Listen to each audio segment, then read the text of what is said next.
So I'm gonna give a few seconds for some people to tune in. Um, I know usually I've been trying to stream at 7, but uh, starting a little early today. Here's a list I'm gonna play. Pretty stock, I think.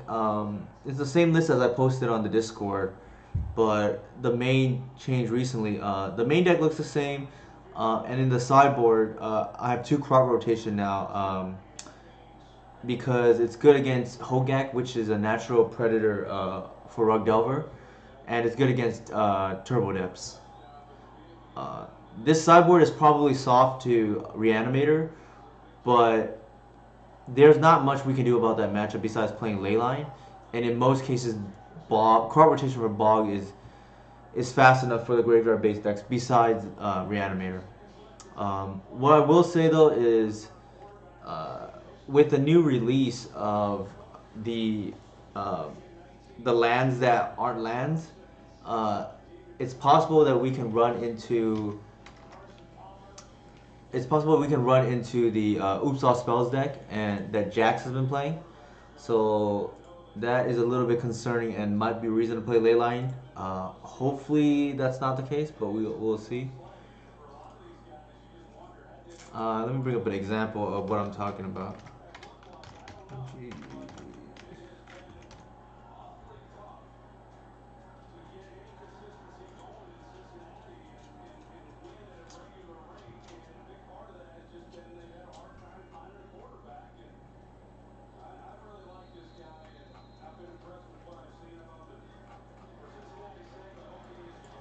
So here's Mythic Spoiler. Uh,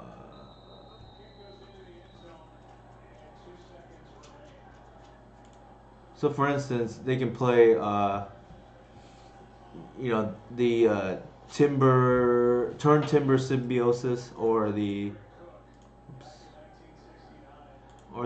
Agadeem's Awakening for initial mana sources. I know that deck. I know Belcher has been already. Hey Samurai Fun, how's it going, man? I know Belcher has been already making waves in Modern, so hopefully we don't, run into those kind of decks. If we do, there's not much we can do. We'd have to run hard hate such as Mindbreak Trap or a Leyline of the Void. Hey, how's it going, Alice? Good to see you again, Legacy Council. Do you prefer I call you Alice or Legacy Council? I'm just curious.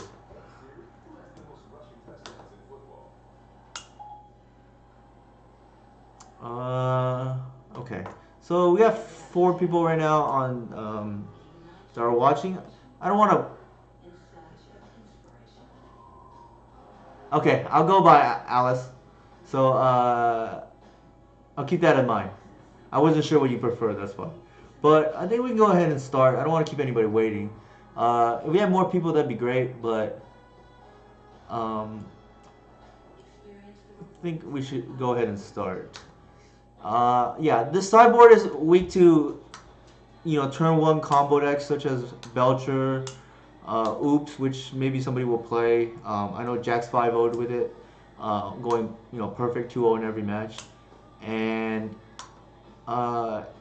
something else I'm missing. Belcher, Oops on Spells, and Reanimator. So it is. I have beaten Reanimator, but you have to kind of get lucky with the sideboard. Also, let's go back to the league.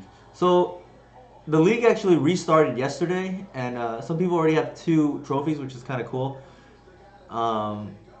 We need to do another with Allosaurus deck. The good thing though is if you don't have Allosaurus Shepherd or only have one, my version of the deck, Reclaimer Elves, only needs one. I think it's a really strong card. It's just vulnerable to Plague Engineer, so it really depends. I'm almost never above the fold. Well, I mean, congratulations. I'm glad to see you right here. And there's Jax that I was alluding to earlier, and that was on Oops. But the good thing about having one Allosaurus Shepherd is you only need one for this version of the deck. We can do another league soon whenever you're free. Just let me know.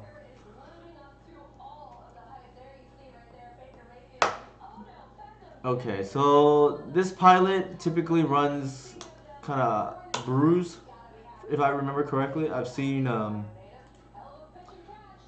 them in the like DNT Discord, for instance. So, for many forums. Ah, interesting. Okay. So pitching back the natural order was pretty easy there because you don't really want to draw like a third, for instance, and you a lot of times you only need. Um, oh yeah, shoot. I keep I keep forgetting to put in the plugin or to show my deck list, but uh, okay. Can somebody remind me after this match, and I'll try to do it in real time.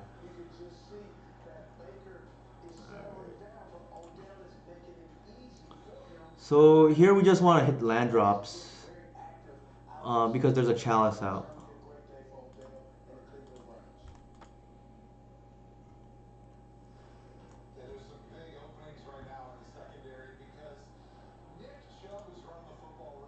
Yeah, I was gonna mention. Yeah, this is the new start of the new season. So last season we finished eighth overall, which is not bad. Like, we had 12 trophies to finish the season, so can't complain. Okay, so that ballista is kind of annoying because now we can't fetch for arbor.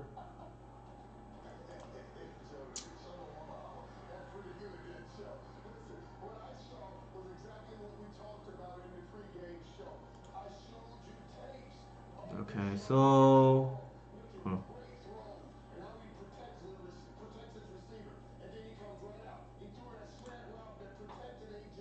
We're gonna. Well, actually, it doesn't even help.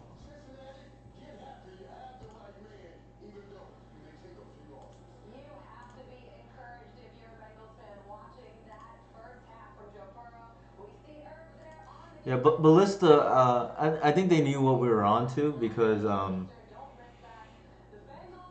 I played against this pilot before. Uh, but Ballista is very hard, given that they have also a chalice. Also, I wanted to point out the new avatar I got recently, today actually. So this was my reward for competing in the season one and winning the season one showcase qualifier. It's if anybody knows how to revert back to the Birds of Paradise avatar, please let me know, because that's what I had for a long time, and I changed it today just to check it out, but now I don't know how to change it back. I'm not sure if we can, to be honest.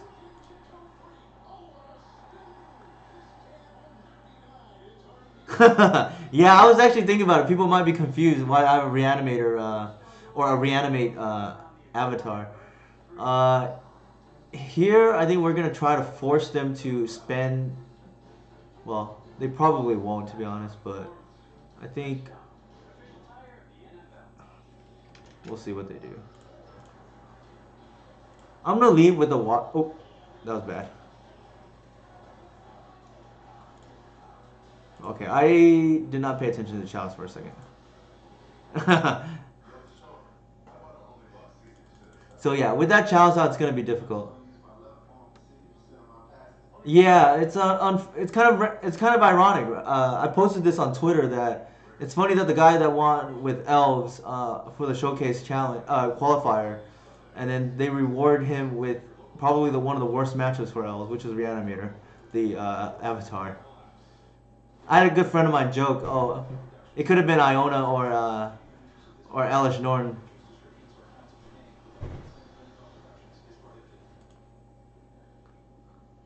Yeah, that would have been nice. I probably would have played Reclaimer only because that's what this deck is built around. It's really a guy's Cradle of the deck though, but I'm not sure how you would do that on a Avatar. Although that reminds me, I need to get the original art. Hey Eli, how's it going, man? Uh, we have been locked out of this game one. Not much we can do here. Uh, yeah, we do. I played a card in the chalice earlier, but it didn't matter. Like, um, we are still locked out regardless. No, it's fine. I'm enjoying chat right now. It's almost I actually don't even mind these games because at least I don't have to think because or it's quick at least. It's not a slow death. So one thing I've seen people not like recently is the new text. Like it's hard to see for the light blue. Yeah, they went turn one Chalice into turn two Ballista on the play. So not much we could have done.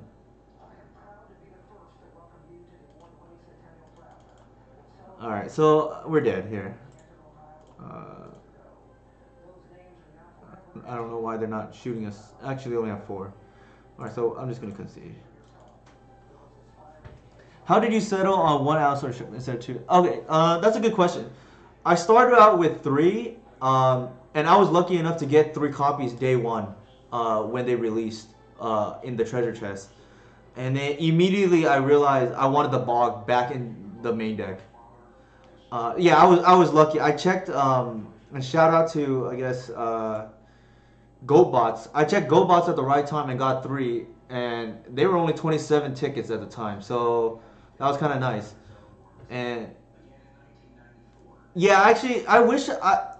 Okay, so I could have made a bigger profit, but I had a few friends who needed the Allosaurus Shepherd, so I only sold them off. I think for what roughly what they are right now, and I could have. I didn't want to get price gouge people essentially, and um, I dropped immediately from three to two because I wanted the Bajuka bog back in the main, and in addition to that, so I went down to two copies, and then eventually I realized too that I don't think they're kind of needed because you can grind out most fair blue decks. The uncounterability is nice, so it's nice to have one to Green Sun for, and same against Chalice decks. But I don't think you need more than one to just a tutor for. The other thing is they're bad in multiples. Yeah, so yeah, I went from three to two, and then eventually I dropped back to one because I really wanted to play the Collector Oof main deck, and not only that,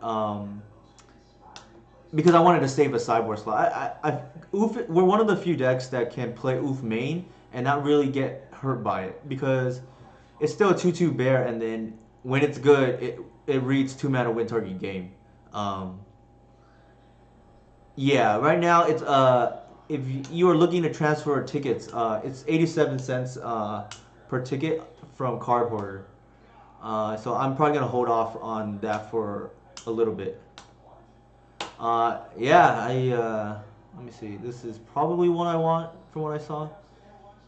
The logic is Waterwood Symbiote is slow in this matchup. You want to go fast, and it gets countered by Chalice. Um, Yeah, 93 is probably fine. I've sold as low as 82 before and did not feel good. And at that point, the economy was pretty bad. So, for those of you who missed it earlier, I joked that this sideboard isn't built to be reanimated at the moment. And by, what's it called? By transitive property, it's not built to be oops all spells, which may be popular in these next few days. We'll see. I did go 4-1 yesterday in my only league. The one loss was a close loss to Snow, and they were able to. I didn't draw very well, but I had a Progenitus, but they were able to gain life enough and race Progenitus. So, it wasn't against Anarok. It was I don't remember the user's name, but it was it was the best kind of 4-1 because it was round one, and then I won rounds 2 to 5. Yeah, Leyline is something to be afraid of, definitely. I think with this hand, I wish I could keep everything, to be honest. Uh,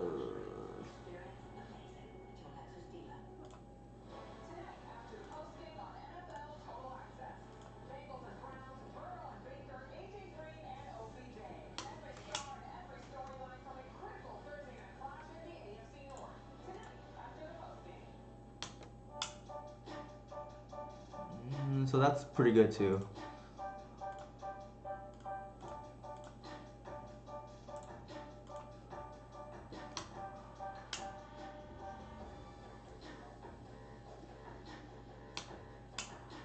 Yeah, I know Anurag played Jax's list to 9-1 total, 2 leagues, 5-0 in one, 4-1 in the other. So Oops got a big upgrade from this newest set, which doesn't bode well for non-blue decks.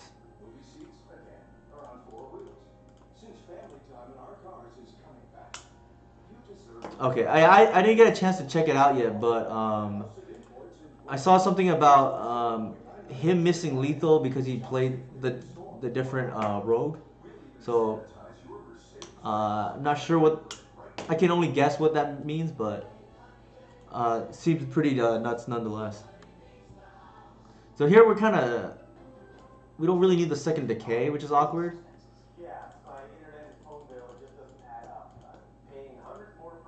He beat double leyline. Jeez. Yeah, turn one Trinisphere is a card that I don't think I ever beat. I don't think we care about the Vol Scourge.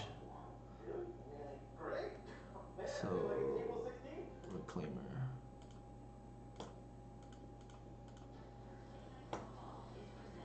Wow, that's insane. Yeah, I love winning with alternate kills when with decks like Oops. That's awesome. Or like when Dredge beats down with Narcomoebas.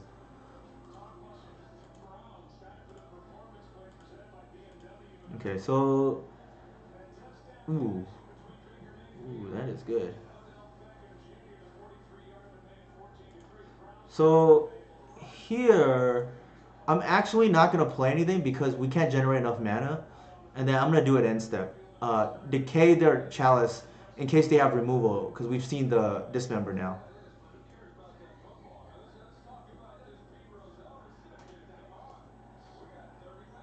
And I don't think we care about the Scourge, to be honest.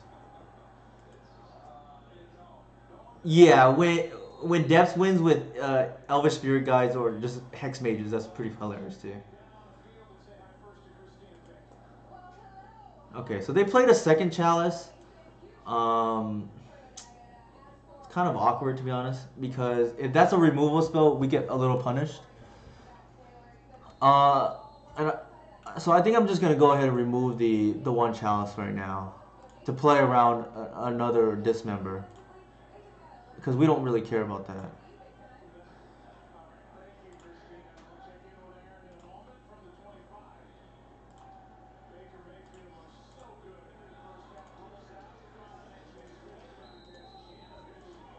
Yeah, I've been meaning to check out the Goblins video yet too. I haven't had time. So for those of you unaware, Eli has a video right now with Anurag on Legacy Goblins. So highly recommend you check that out if you haven't. I will. I know I will later on once I get the chance.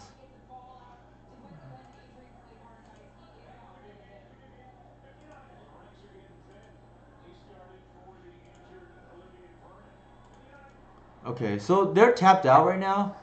Um, I can actually kill the Overseer or the Chalice. It scares me a little bit what if they have a Ballista next turn. I think we kill the Overseer because we have the Allosaur Shepherd here. Ooh, that's really good.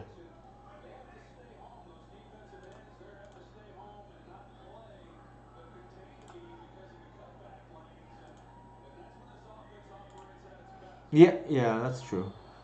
So I actually messed up there. I didn't. I forgot for a second. We in case we didn't draw a creature.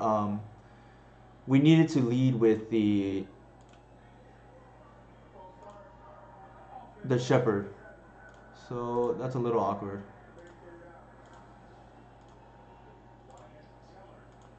We at least got 2 draws off of it, and then we got a little lucky there with the heritage.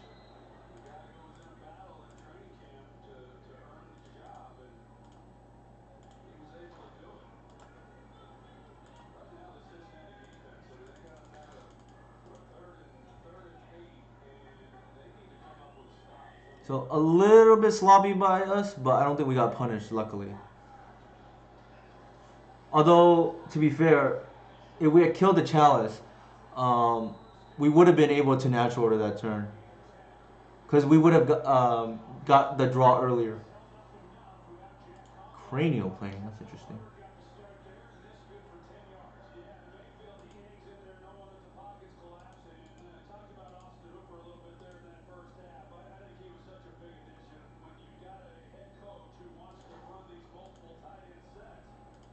Okay, so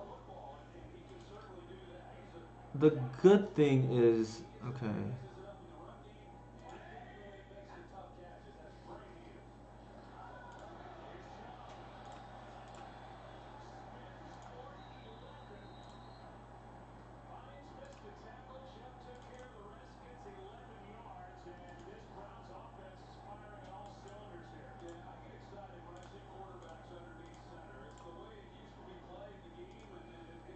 Yeah. So, not punished, luckily.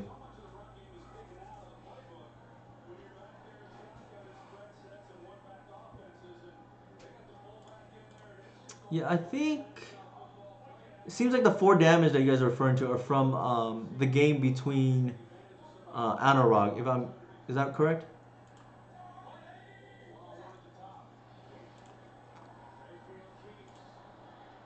Yeah, we got that.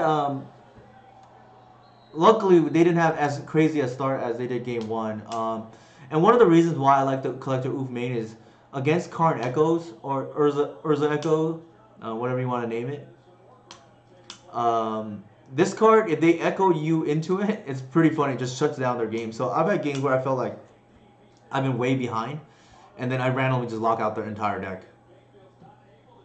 The reason being is they can still cast Urza, but unless they're already way ahead, Urza's not good enough in most circumstances. Um, I don't like crop rotation in this matchup because it gets countered by Chalice of the Void and doesn't. You don't need that much speed. I used to play one Cavern of Souls, because you can reclaim her for it, but it's a little slow, and I think with Shepherd now you probably don't need it.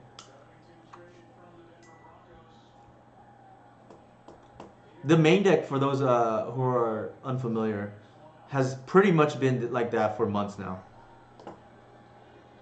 The Oof is the one's flex spot, so I like tinkered a little bit with it. But if you ask me, if I were to play in a blind tournament, I'd register that main deck for sure. Whew, Kinesis killing double engineer. So I actually had a game just yesterday against. Well, I won't say who the opponent was, but they went turn one Bolt into turn two Arcanist, turn three Engineer, and we somehow won that game because Abrupt Decay is a monster.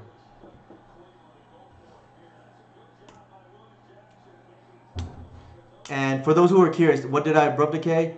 Definitely the Arcanist. You can beat an Engineer.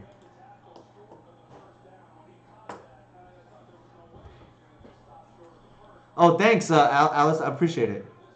Yeah, I've had this come up a few times where opponent has Arcanist and Engineer out, and it's a no-brainer that you kill the Arcanist. You don't the Engineer you can wait.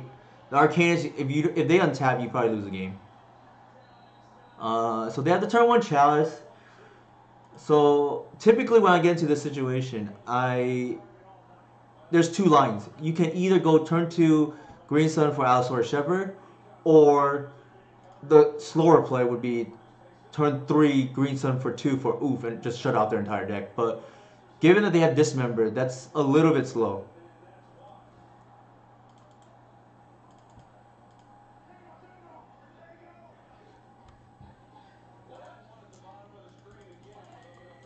Okay, so they have one card that they just top decked. I feel good about these odds, I think. Here, there's an argument whether you want to fetch or not. I don't think you do, and the reason being is because if you fetch for Arbor, you want to hit land drops in this matchup. And it's weak to Ballista, too. Okay, I think now we can just fetch for Shepherd. And hope they didn't just top deck the removal spell.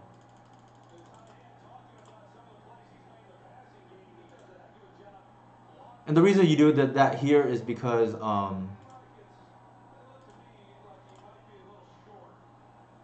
they have cards that actually ignore Collector Oof. Oh jeez.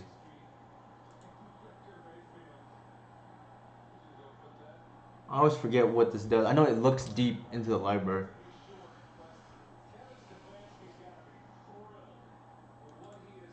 Yep. Okay.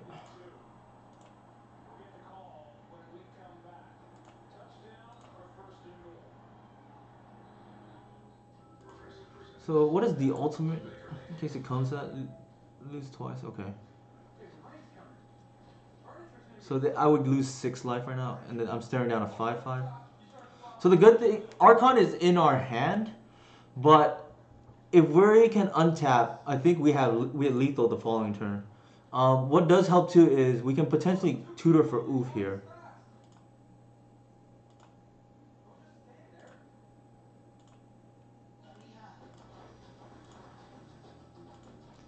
And then we just need to essentially live for 1 turn.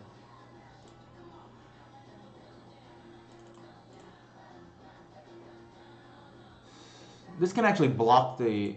Actually, no, it can't block the Scourge.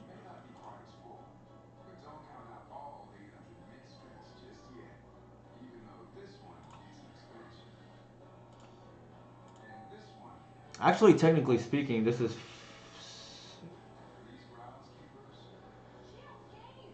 We can actually hardcast the Archon here. On Artifact. Yeah, let's do that.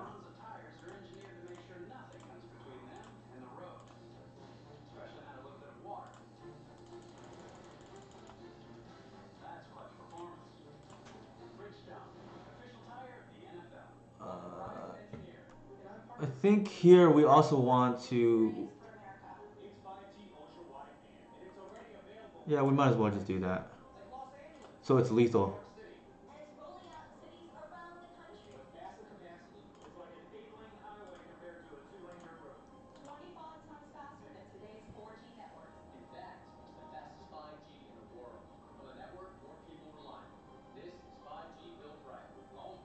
Yeah. Archon is a sweet card. Okay, so we're gonna go down to 3, but that's fine. Or, I guess, go down to 8. But we have lethal right now. And we know it's safe, so... we don't even get punished right now if we draw the hoof.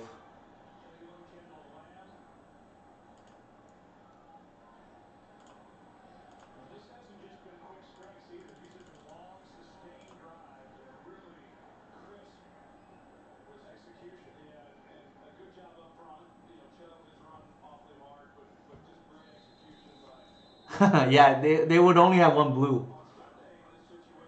So this matchup is kind of representative of how this matchup goes.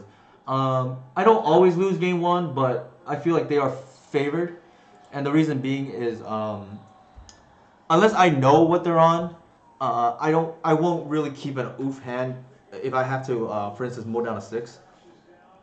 So with that done, let me chat. Can you help me set it up so that anybody who can get my deck list, they can type it into the chat box. I don't know how to set that up, to be honest.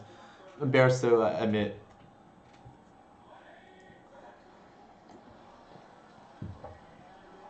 I tried it. It didn't seem to work for me. So I went to the MTG bot site, but it didn't seem like it worked. And I'm not sure. I can share my screen too, and maybe that'll help. So here's the website. I use applications for deck lists. I can. Yeah, if Alice, if you can show me how to do that, that'd be great. I'll do that right now. You gotta invite it to the channel. Okay, so how do I do that? So before I would try to click on this connect with Twitch, and that didn't seem to work. But I mean, I'm a novice. I don't know what the correct thing is. And in the meantime, again, here's the list that I'm running. Um,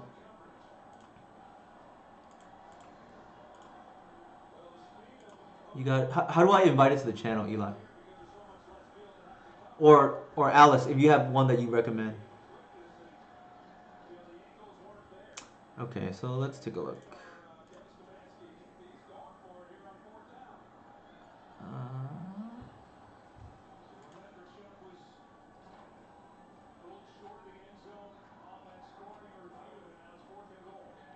Save the link and check it out. It takes several minutes to use. Okay, so I don't want to waste too much of chat's time if it takes a few minutes. Um, I'll go ahead and check it out after the stream. But again, here's the deck list for anybody who missed it earlier. Um, the main deck is people can click after on your screen. Okay, gotcha. Yeah, so the main deck is pretty stock. I haven't really changed it in months. I think the last time the main deck changed was when companions were when Lurrus was legal still. Was the last time I think I changed the main deck. The sideboard, once you get it set up the way I usually do it, then put that.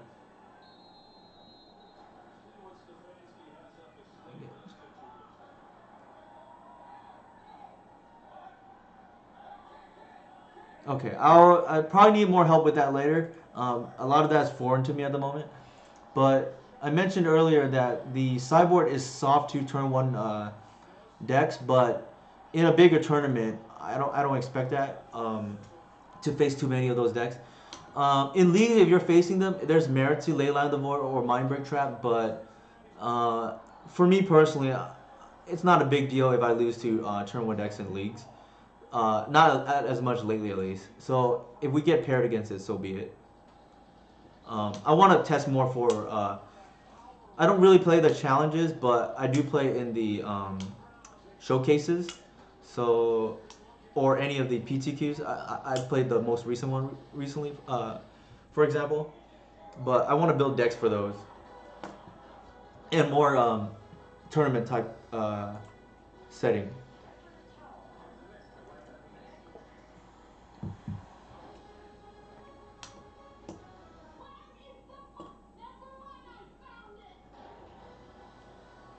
Okay, so we're playing against Matthew Book.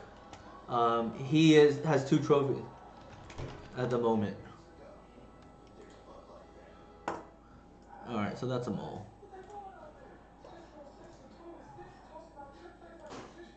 So I know I saw that he might be on the new mono white Stompy deck, which I don't, which is better than what um, he had played against us previously, which was 4 containment priests, 4 engineers, and that was pretty rough to be honest. But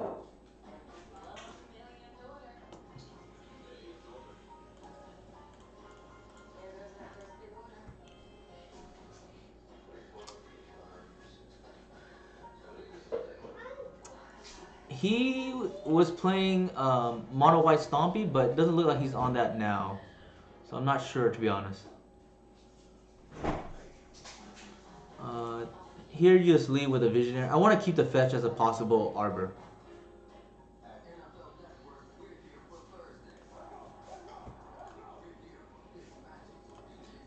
If he's on rug, that'd be great for us. And he is not. So I probably should have attacked first there, but I don't think it matters in the grand scheme of things.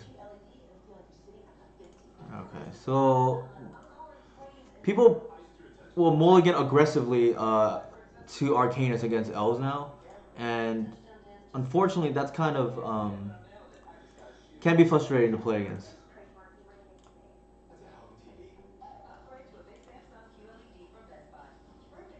I think here it is. We don't have our Decay's main deck, unfortunately.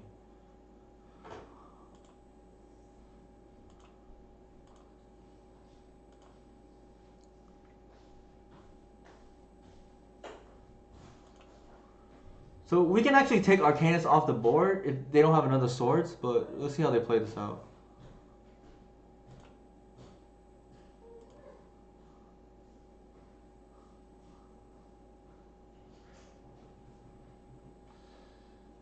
Sure.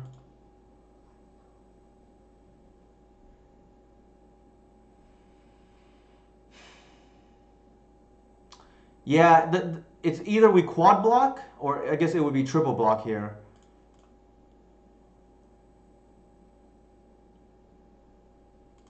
But we get blown out. But the problem is if he has force, then we probably lose. Or, well, is that true?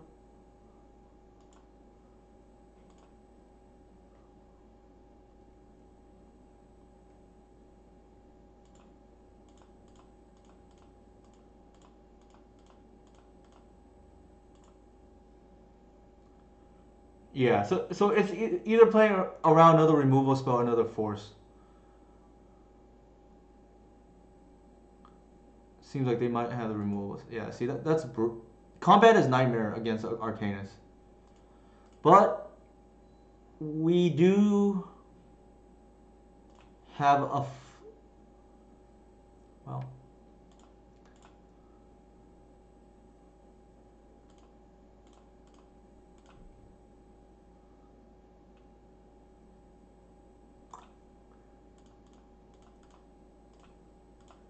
We did have the force, so geez, they had both.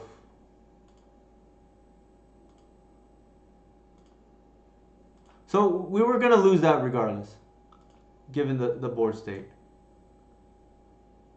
because they had the removal and the so no matter what we did there, if we blocked or not, they had the force plus the removal spell. The good thing is, I always pack 4 decays now, and I just refuse to lose to Delver.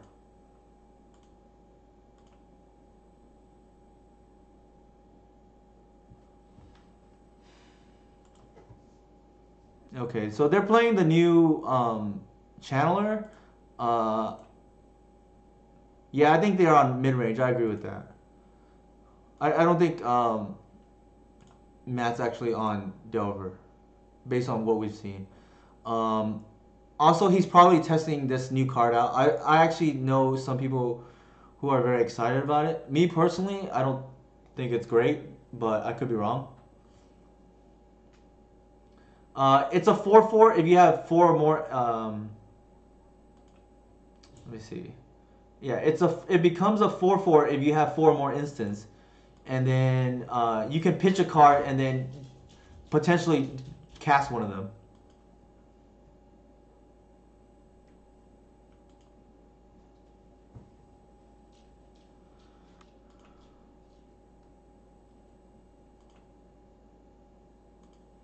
It's brutal because Jeskai colors has been traditionally the hardest for elves because they have a lot of 1 mana removal.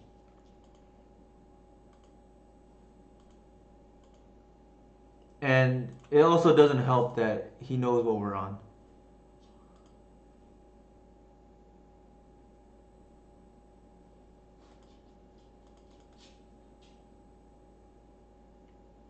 Yeah, every 2 drop right now has to have the conversation, am I better than Arcanist?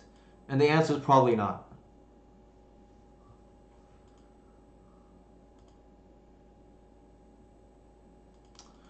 Yeah, so this is gonna be rough, I think.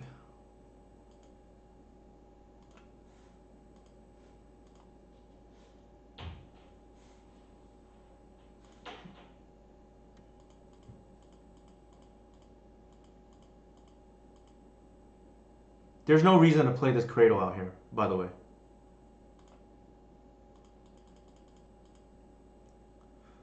Yeah, the problem with Snapcaster is it competes with Arcanist, and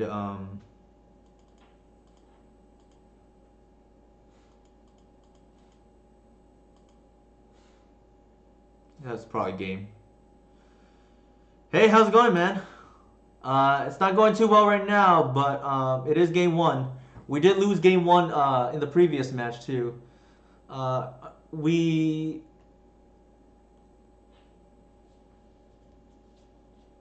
Yeah, I don't know about that, but like the problem with Leyline the Void is very all in, and I typically only like that against combo decks.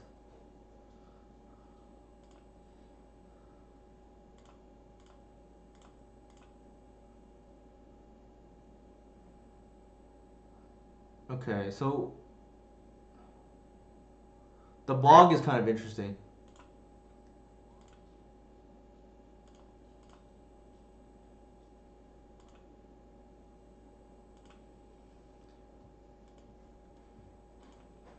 No matter what creature we get there, it can be killed with Arcanus. So that's why I took the Bog.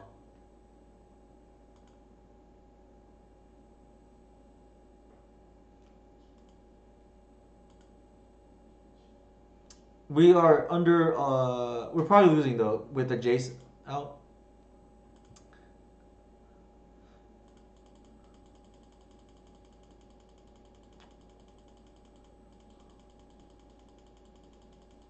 Something I have considered is to prevent things like mulling to Arcanus against me is using a new username, but I'm not quite there yet.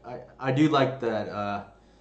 I got this new, ironically, reanimate avatar today.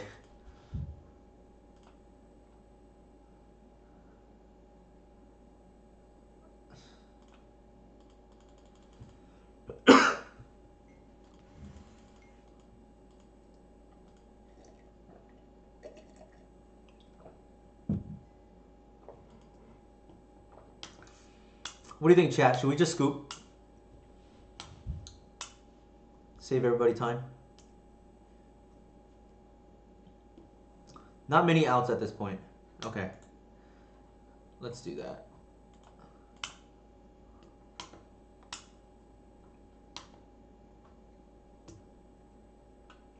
Yeah, I agree. I only kind of wanted to see what else was in their deck, but I don't want to waste my time and I don't want to waste chat's time. That's for sure. So I believe there's a lot of value in time, and if I can do whatever the chat prefers, that'd be nice. Yeah, I agree with that. So thanks for the confirmation on that, guys. So against control decks, I typically don't like bringing Abrupt Decay. Hey, Yihua, how's it going, man? Um, okay, so I'm gonna apologize right now because I'm used to the other view for sideboarding. But against control decks, I typically don't like Abrupt Decay. The problem is against any Arcanus deck, you just lose if they slam turn 2 Arcanus now. So it's kind of a necessary evil. To counteract that, I don't bring in the Thoughtseize instead. Cabal Pit is usually nice as removal, but and they are on white, so any white or black deck, that's a possible Containment Priest or Engineered Plague to be able to pick up Arcanus or Cyborg. Yes, exactly. I typically like Thoughtseize better, but not when they are on Arcanus. So against Miracle, Snow Control, things like that, I would like Thoughtseize better. Arcanus just changed the math, in my opinion. So, oh yeah, Collector Oof can go out. So let me see, am I missing anything? So Crop is for combo matches. I typically against control decks, I'll board out 2 Heritage, 1 Birchlore. The reason being is Heritage tends to be really bad when your opponent has a lot of spot removal, because it is a 1 mana 1/1 a lot in most games. I think that's it. And I board out 1 Cradle when they don't have Wasteland, and I don't need a race. Okay, so we're 1-0 in this league so far, but we're down a game here. We were down a game previously in round one as well, but we did pull it out games 2 and 3 against Steel Stompy. Um, Matt is a really good player. He won the Legacy playoffs last year, and interesting story actually that I thought about when Daniel won the season 2 Legacy showcase was all 3 of us by coincidence played Rakdos Sacrifice at the PT. So if I guess you want to win the Legacy playoffs slash qualifier, playing Sacrifice is the key. So this is a good hand.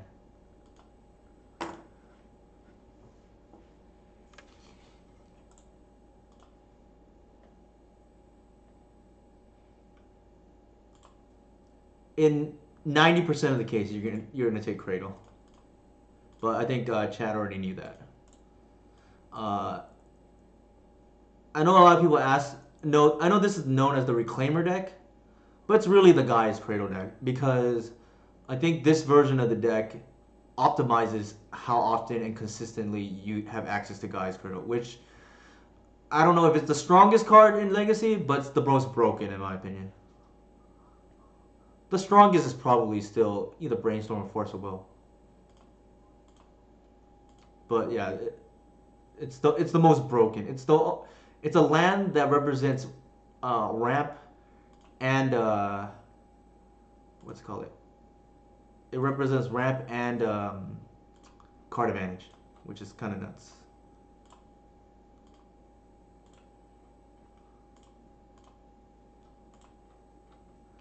So here we're gonna do the safe play, which is make sure we get 2 draws.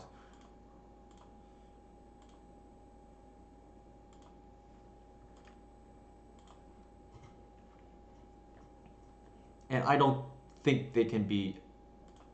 Well, we'll see. All right. We're not under any pressure, so we can continue to just grind. They may be saving a force for a natural order, but that's fine. I think. So if we play out the Bayou here, well, actually, we can just attempt to double. No, is that right? Yeah, we can attempt to double natural order here. The only thing that I'm potentially afraid of here is Containment Priest. And because there's no rush, I think we're just going to go ahead and grind them out. Because it almost seems like he has a Containment Priest waiting.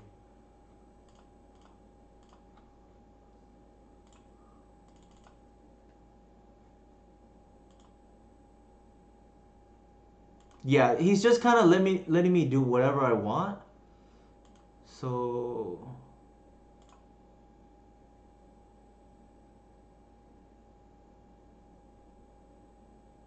it feels like Priest, but I think we have to check.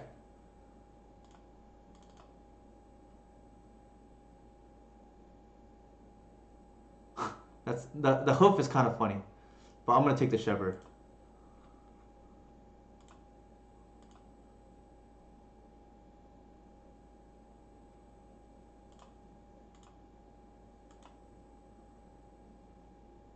Yeah, so it's probably the Containment Priest, but now we're like in pretty good position.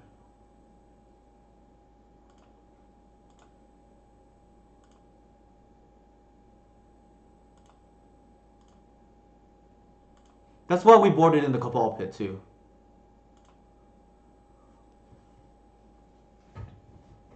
And I don't know if he knows about that, but we'll see.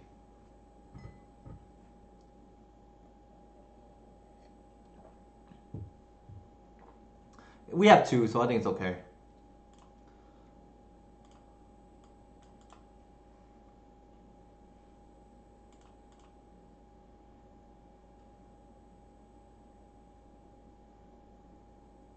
You force him to run it out at least.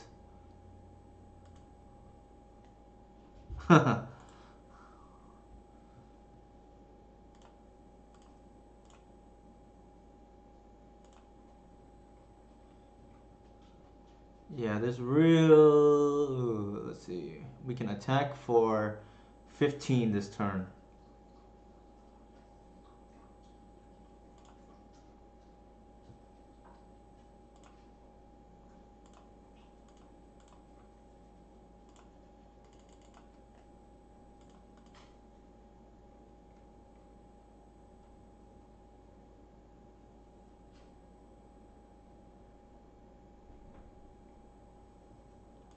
Actually, I miscounted that.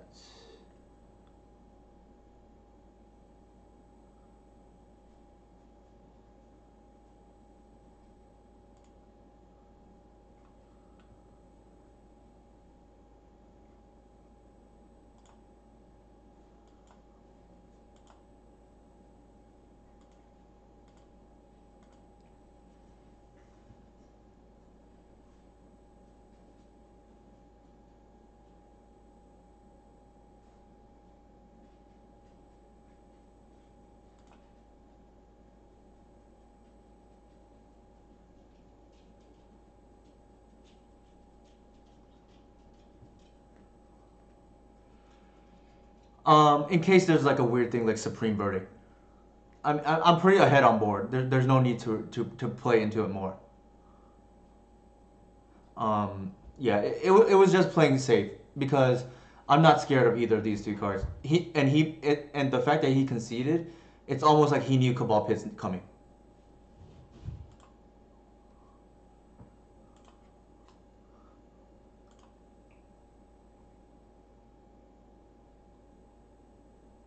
So, and yeah, I'm gonna give the benefit of the doubt to Matt. I'm guessing the reason why he conceded here was because he knew either A, he's gonna get outgrinded by Visionary, or B, I can just start swinging for Allosaurus Shepherd, or C, um, the Cabal Pit. So I'm attacking already from multiple angles. There's no need to overextend there.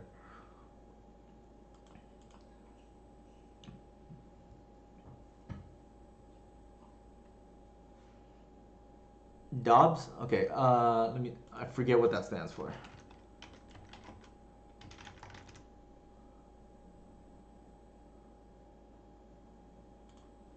Dead on board. Okay, makes sense.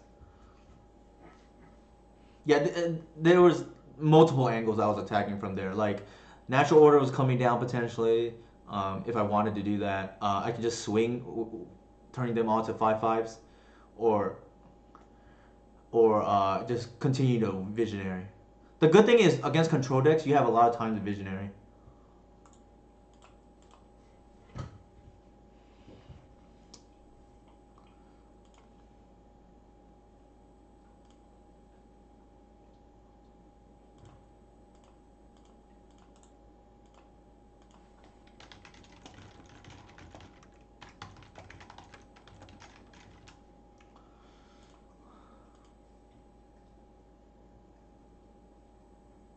So I just let Matt know I'm on stream. So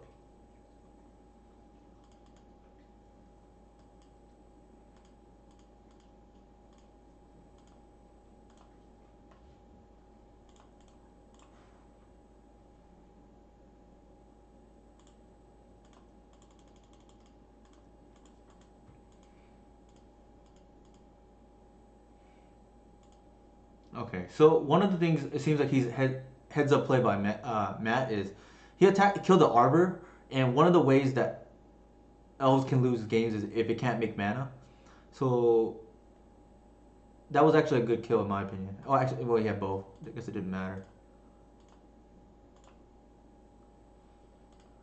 So play the Druid out in case they counter it. Don't think he will though, but never know.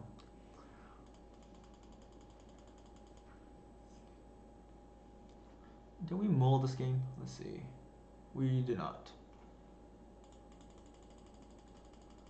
So I actually like our chances still at this point. Especially if we draw another creature, so we can glimpse next turn.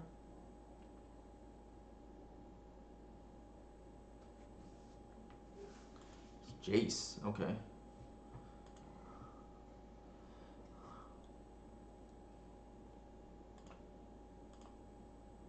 So they had a really good hand. They had 3 removal spells. I'm not sure how much they're playing total, but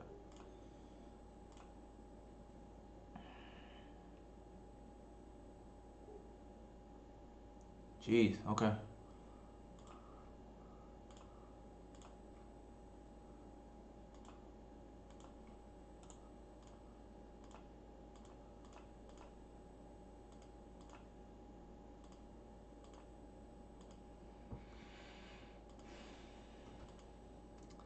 So 1 card in hand.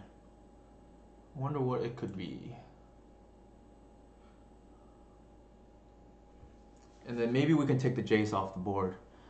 Natural order is very risky the following turn.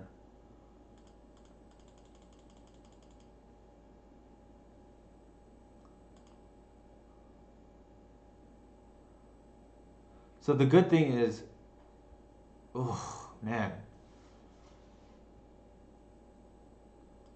Okay.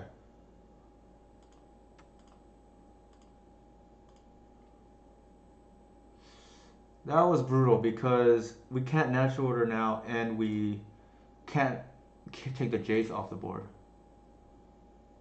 I stand corrected.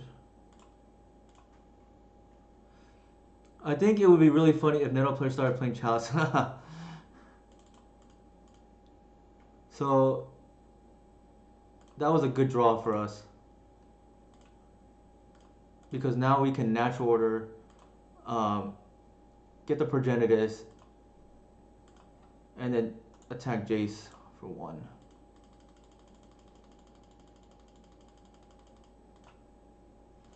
I don't know if he has sweepers, probably not, because how many spot removal he already has.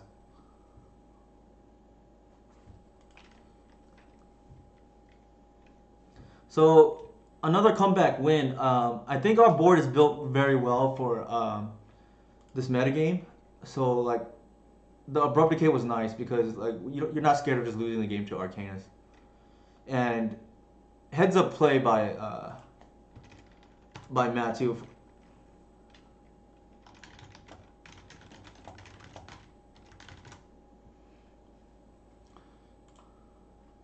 All right, so we're 2-1, 2-1. Like so far, so good.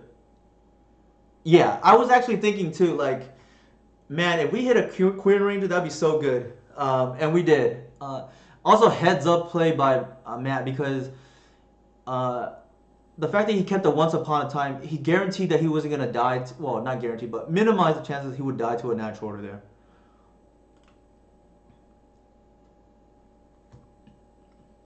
And I mean, I think this deck is very strong. Like his hand was extremely good in my opinion. Either at 1 mana removal spell. Well, I'm pretty sure you beat me before too. I don't know the exact record, but I'll take that as a compliment. I'm glad you're enjoying the stream, and I think I like the way the deck has been built because the main deck hasn't really changed, like I said, since Companion was a thing. And then, thanks Alice. And then the sideboard, like I would say, the Thoughtseizes have been there for the forever. Same with the Progenitus and at least 3 Abrupt Decay. The spots that are and the Karakas. The pit has been a necessary thing ever since Esper Vial became really popular because you want a way to beat Peacekeeper or Engineered Plague through Meddling Mage. Oh, thanks. I appreciate it, Yihua. But then the crop rotation right now is taking the place of Leyline the Void, and the reason being is because I tend to run into Tom Hep, aka Negator77 a lot, and he's been kicking my butt with Turbo Depths. So this is kind of a hedge towards him, but it's also really good against Hogak, which is a natural predator to Rug Delver. And if I'm being honest, I think Rug Delver is the best deck in the format. Oh, yeah, you have special treatment, Tom. But Hogak, I think is one. I think Rug Delver, in my opinion, is the best deck in the format. And I think Hogak is one of the natural predators to it. So it's also very good against those decks. While making sure I have some fighting chance against Tom. Otherwise, it might already just be a lost cause. But yeah, what Eli said is true though. Like I tend to do pretty well actually against most other depths players because I have Reclaimer and I have 4 Green Sun and I have Karakas. But in spite of that, Tom beats me every time. Every time.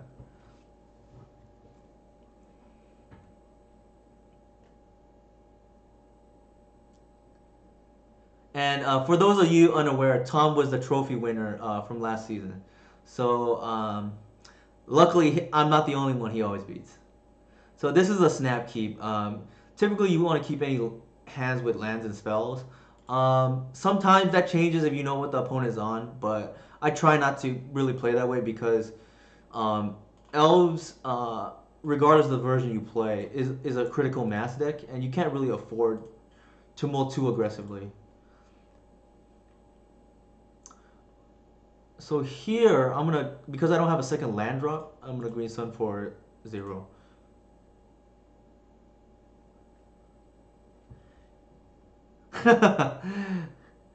Oh geez, that's a aggressive force.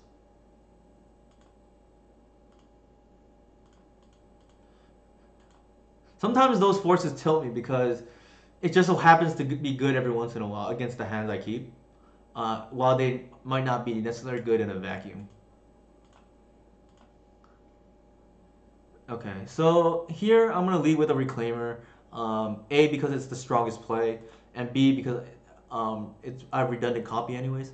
If they force it or kill it, I'm gonna bog regardless because I want to be able to visionary next turn.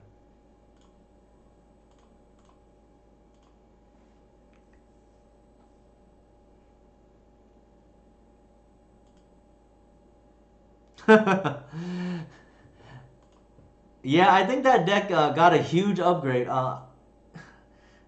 Please don't judge me, Chad, but I actually was thinking about streaming, or not streaming, but playing that deck in the near future, just because of how fast the games are. Jax, who I frequently collaborate with, and is one of my trusted advisors when it comes to this deck too. Actually, uh, I know he 5-0'd, going 2-0 in every match. Yeah, I think unfortunately that's probably the case. Everybody knows me for running this deck. The other deck I actually wanted to play, and I have most of the cards already, and the card that I need to pick up is cheap. Is what's it called? D&T with a new Skyclave apparition. I think that card is incredibly good and makes me want to play D&T again. That's which is not something I've said in a long time. Okay, so here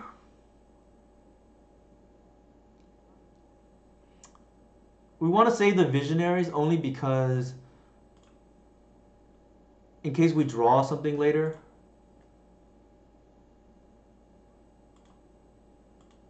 Or in case we were able to take Narset off the board. And Reclaimer just potentially turns this Bojuka Bog into a Guy's Cradle, so it really depends on what we see here. They may not downtick Narset either, because if they have not Bale Shake, Ice Fang, that'd be pretty good. So what do you think? Actually, that reminds me. Um, would you guys want me to play other decks, or do you guys enjoy me playing elves more? Because I know I'm kind of associated with maybe reclaimer version of elves, but I do play other decks on paper, and I think if that's something chat would enjoy more, I'm definitely open to doing it. I play a lot of D&T on paper, for instance, before. This is pre 2020, or actually in the middle of 2019 when I stopped playing D&T and realized, in my opinion, the deck felt like it was not as good as some of the other decks in Legacy, which is sad for me because I enjoyed playing D&T.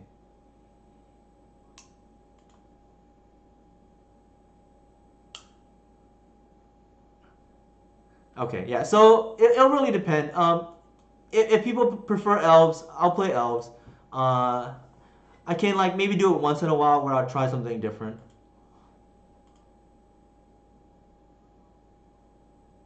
That's fair enough. Yeah, I'll cater to whatever chat believes is good. So here, what we can do is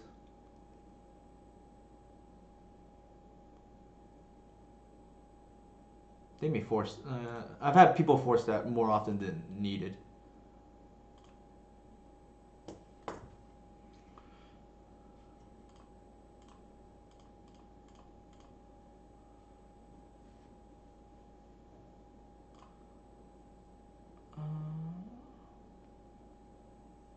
I think I could afford to play one of them.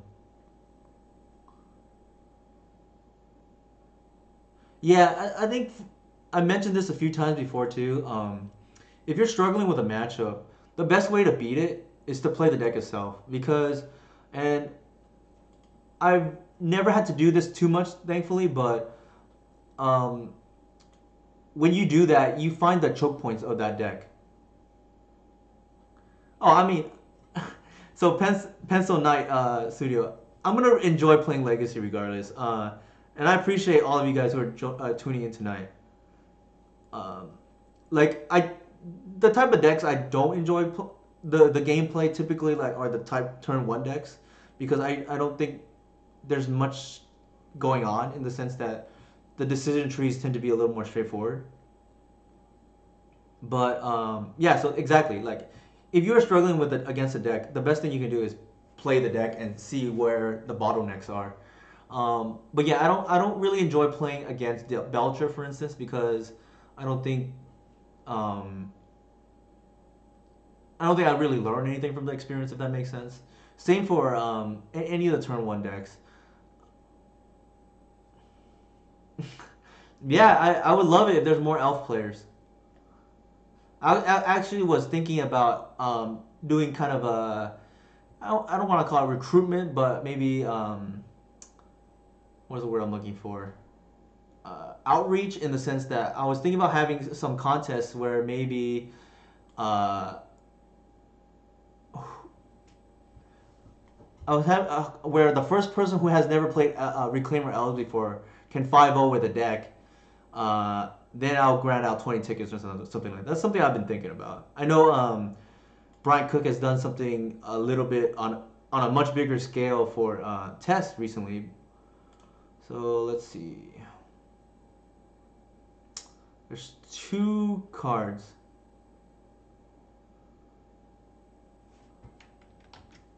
So I think I'm just gonna run everything into the Narset here and see how they respond.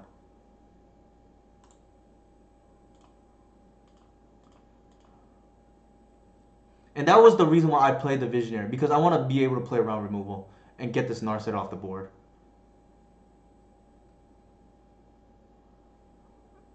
Okay, so they have the second removal spell. It's backbreaking if they have the swords too.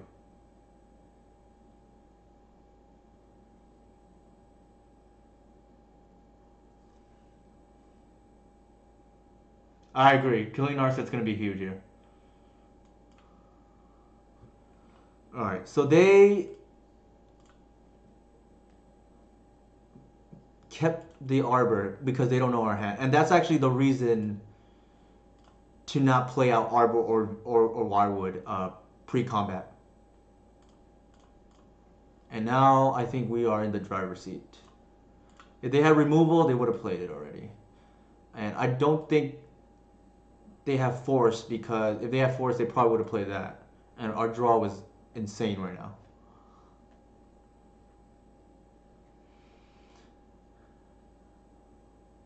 Thanks, Alice. Yeah, I know a lot of people like to bring in Abrupt Decay and they like have criticized my sideboarding in the past because they say, "Oh, how are you going to kill Narset?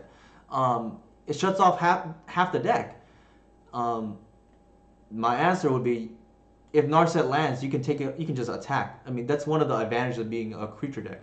You're soft to more removal spells, but you can actually deal with planeswalkers. Leovold more so because you can't attack. Containment Priest is very good against elves. I would agree with that, and that's actually one of the main reasons why Cabal Pit is so good at the moment. Yeah, CP is very good, um, or Cage, they're kind of the same. So Jace, okay,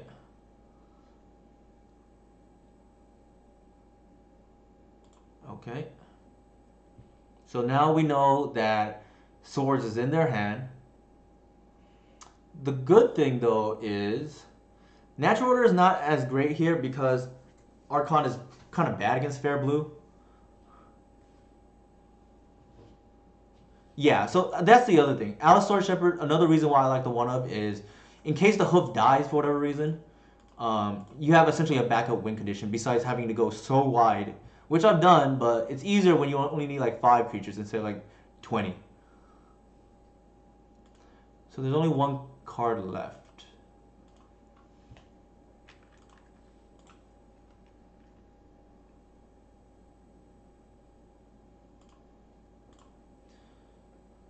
So I'm not playing the second Glimpse because I need the mana.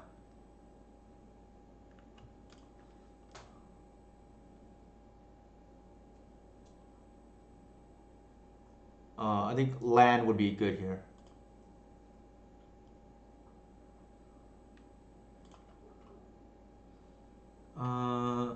Let's see.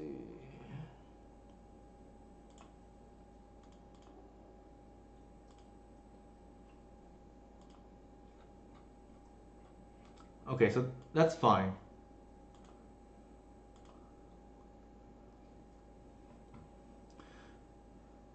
Okay, so we didn't know about Terminus, but it's kind of good that we kept our hand.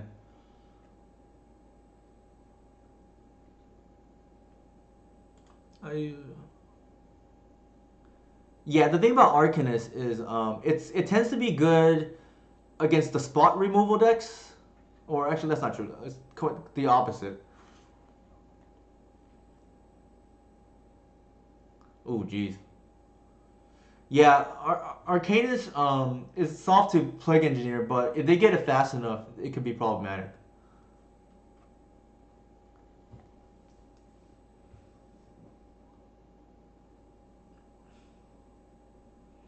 So they having the Jace there was kind of big. I think they did they top deck that?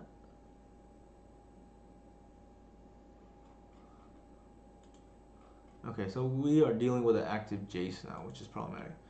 I play EDH. I don't know if that counts or not. That might be cringeworthy for some people.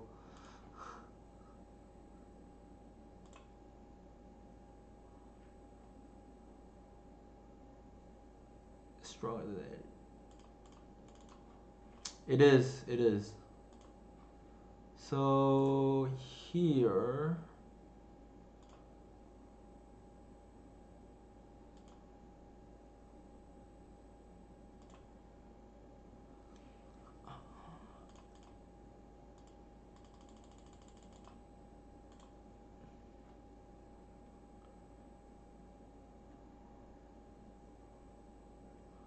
I want to develop a board so I can take pressure Jace. That's my logic. If they have another Terminus, then I live with it. But this Jace is pressuring us now.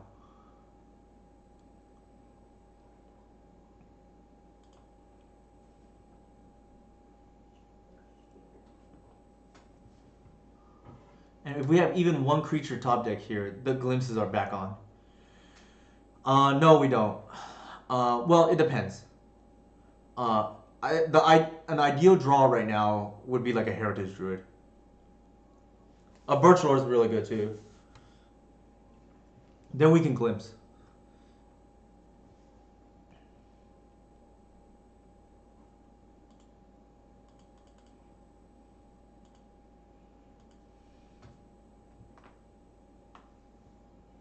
Okay, so that is a little bit scary because now they can instant speed Terminus me.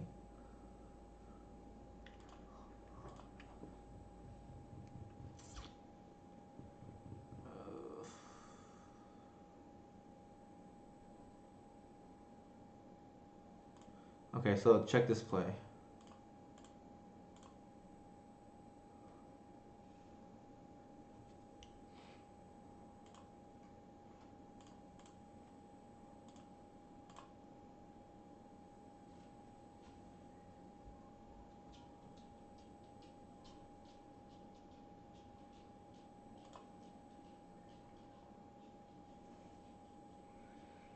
Hmm.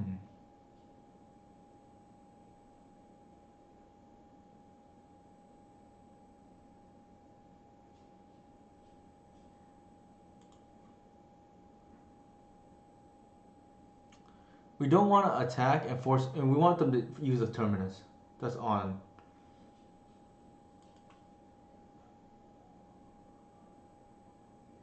Yeah, we might be losing this game one. we're a little bit behind. We needed to draw a creature there that would have helped, but we aren't. It's not over yet. And chat, we did win games 2 and 3 in both our last 2 rounds. So there's that. Eesh, Euro. That's not good.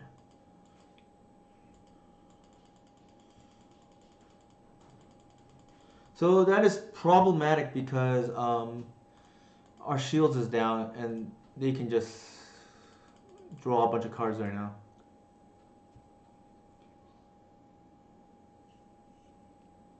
Yeah, at some point, this is a combo deck after all, albeit a creature combo deck, and probably on the slower side because we're more mid-rangey. But at some point, your chances aren't getting better, and you should go for it if you can. Oh man, this is rough. So it almost smells like a force in the hand because Euro wasn't cast from the graveyard. Well, actually, that's not true. They would need 2 green.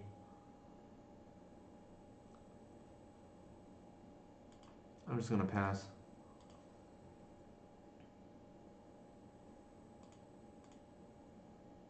And it's good that we passed.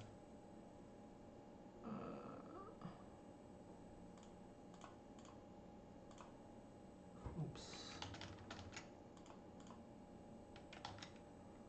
So we'll let them cast it first, and then we're gonna fetch Reclaimer for a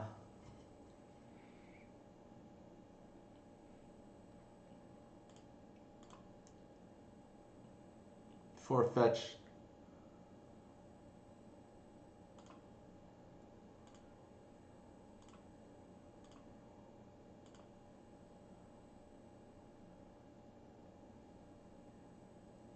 So the question is whether they have a second Sanctuary or not. We used our Bog already. So, alright, good night, man. Appreciate you tuning in. So actually, I had been playing around with that Collector Oof spot with one Raminat Excavator. It's for situations like this where I kind of want to buy back the Bog, but I think it's not necessary enough. It doesn't come up enough for me to want to do that because I think you want the best, smoothest configuration possible.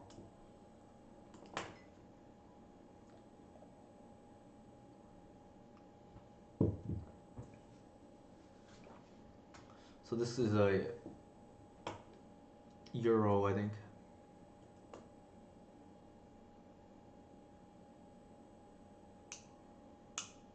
Yeah.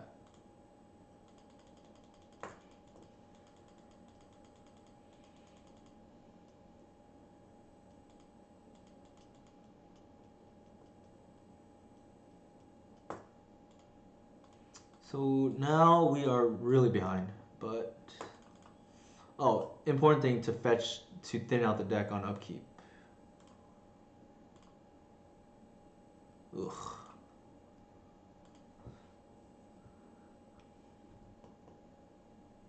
And I didn't fetch for a Arbor there because it's susceptible to removal. And I need a develop mana at the moment with the double glimpse in the hand.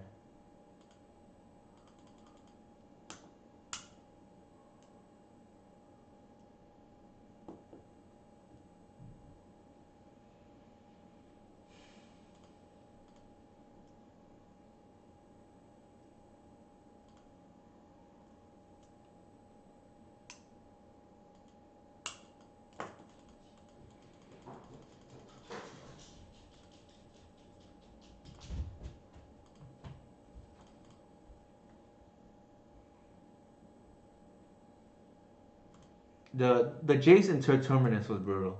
I think we would be okay if it weren't for that. Okay, that's just too many lands in a row.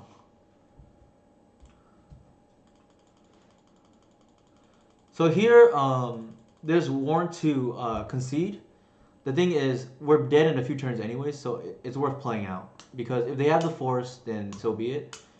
We have just been unlucky to not draw any creatures for the last 2 turns. Um, if it was like a slow death, I would probably already concede. But we're gonna win or lose regardless in the next few turns.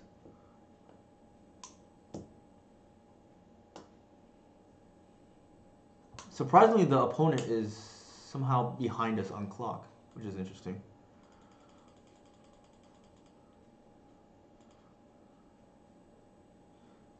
Very low.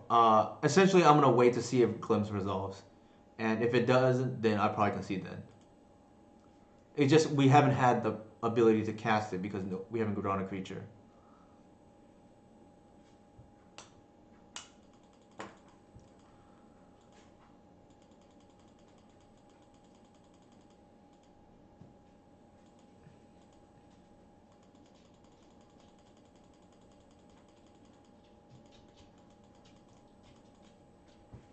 But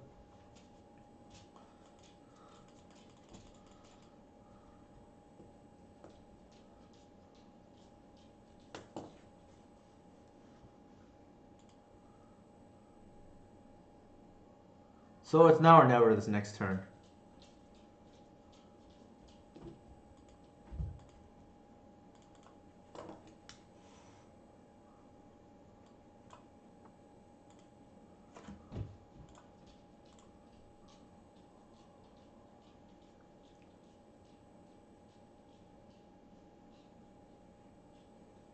We finally drew the creature we needed. Not the best creature, but you gotta make with what you do, what you have. Yeah, so there's the first force. He might have a second, or they might have a second.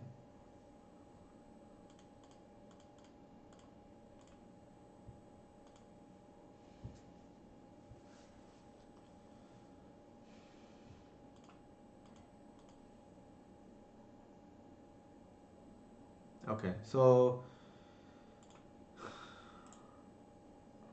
I think we can just concede now.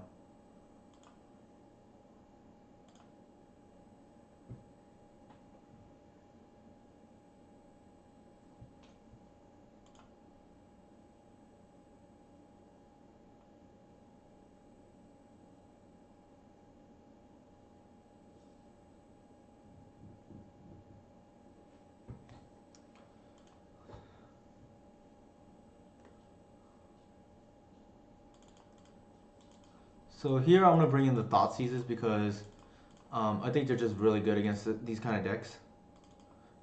They take their best card usually, and information is actually huge in this matchup.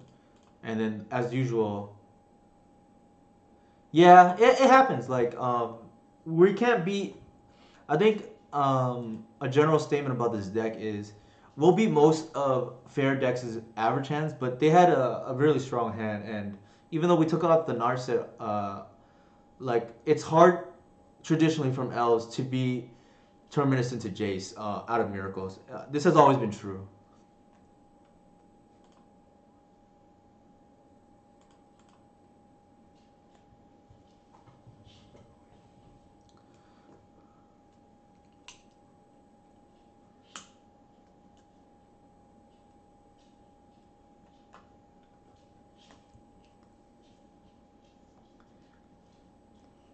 I mean, I have come back from those kind of things before. It's just it's not easy, and we needed to draw a little bit better there. Also, Euro, it's almost like a 3 mana Jace now, and or four. I guess it's a it's just paid over different turns. But Euro is a very difficult card to beat once they get it on board.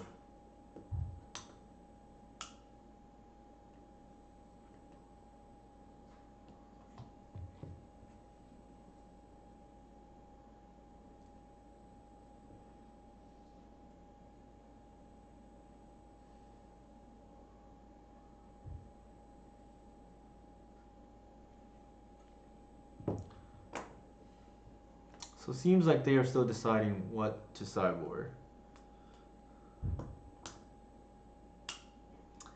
Hey, how's it going, man? Good to see you, Doug.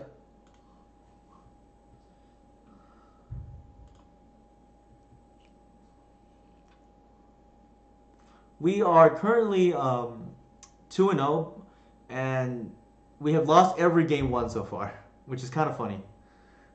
So we are 2 and 0, and this is round 3, and we are down a game again. I think my main deck is good, but we just so happen to lose so far today. Oops. Okay, I better remove that stop. We're playing against Bat Miracles right now. They had Nars said that we were able to take off the board by attacking. Problem is they had Terminus into Jace later on, which is very hard to beat traditionally from elves.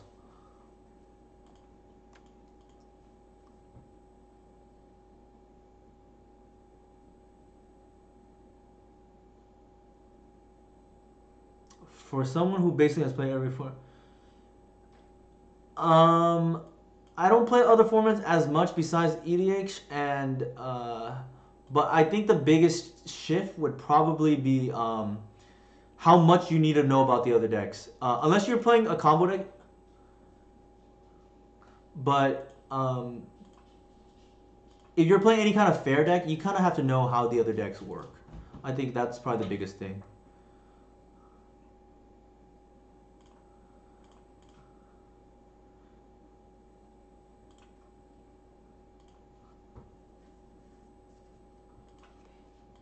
There's an argument to lead with Visionary there, but I kind of wanted to protect my Arbor.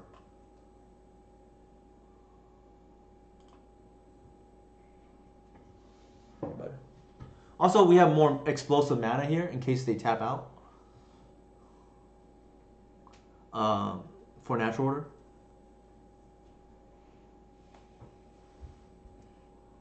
It would be frustrating though. I think what's hard to beat out of Miracles is if they have the natural brainstorm, put Terminus on top, and then get you that way.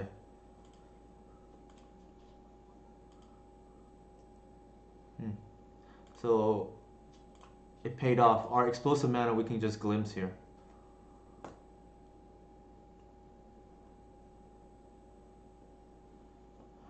Okay, so that's good. Here, there's an argument to be made whether you want to natural order or the visionary, and I think I want to take the damage, to be honest.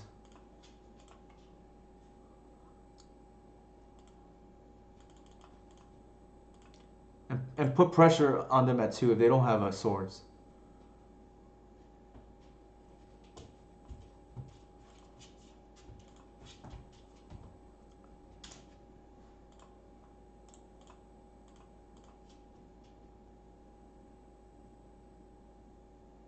They definitely don't have swords, otherwise you can swords the hoof on the stack. Agreed. You, I play elves probably more aggressive than a lot of players because I think you just cannot afford to play scared. Um, and if they have it, they have it. Like, it is what it is. But now they are under... Oof. Okay, that's annoying. So luckily, we did board in the Cabal Pit. That was turn 3, I believe. Yep. Alright, now we gotta find the Reclaimer and to kill that Peacekeeper. Actually, I'm gonna go ahead and lead with the Thoughtseize. Alright, Snapcaster, the other card's a land, that's fine.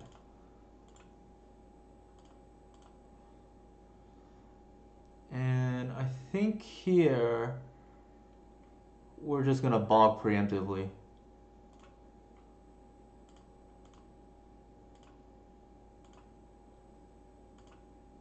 They do have to pay a 2 mana tax every turn, and that's huge, I think.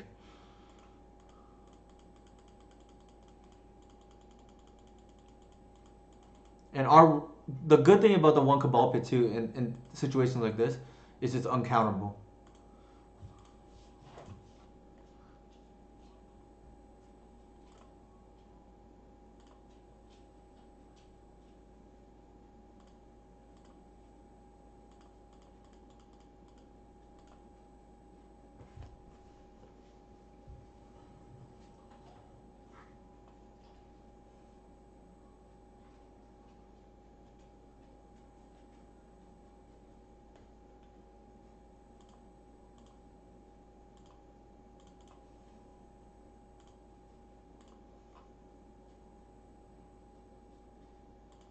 There's no need to play Query Ranger here. I agree. Like, I agree it paid off a lot because now they have to tax themselves 2 mana every turn. And not to mention their fetches are off.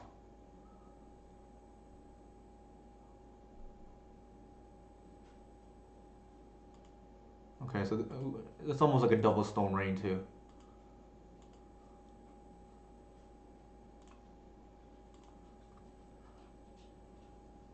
Yes, I boarded in a Cabal Pit. So I have 4 Green Sun, 4 Reclaimer that can find it, or a Natural Order that can find the Reclaimer.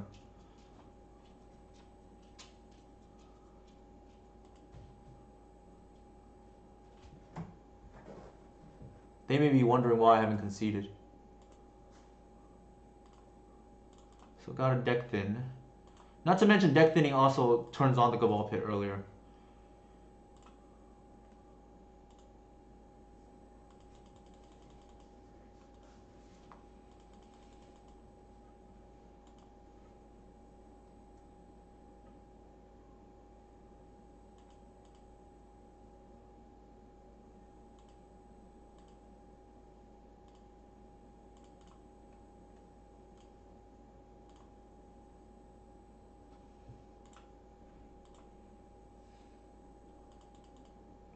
We are flooding pretty hard, unfortunately.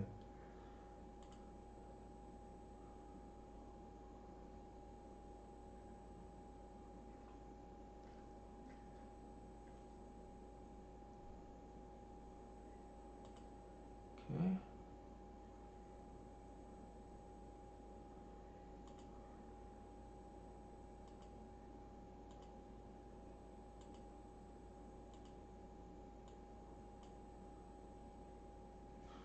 Okay, so there's the Reclaimer. They can elk it, unfortunately. And we can't attack.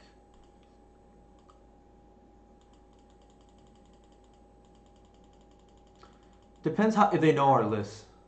And the Reclaimer represents removal.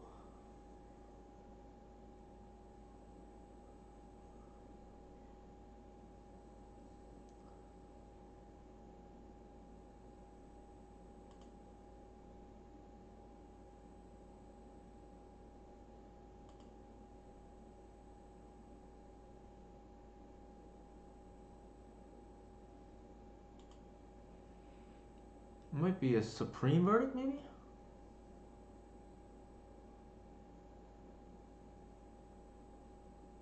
No, they don't have the mana. Sure.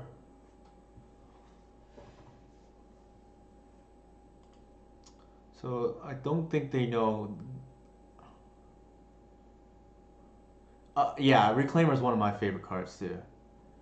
I think it's one of those cards that does a lot, but isn't broken.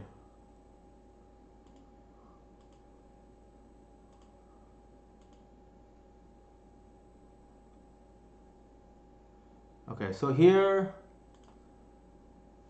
I'm gonna go ahead and get rid of the bog for. Actually, there's no need.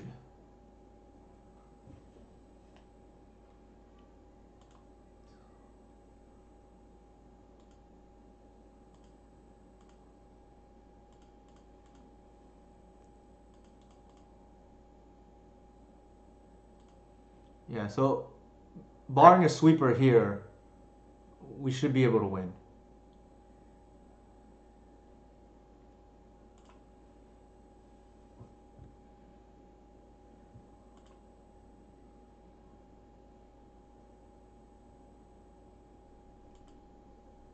We want to do the Cabal Pit end step because it comes in play tapped. And we don't actually have any more fetchable lands.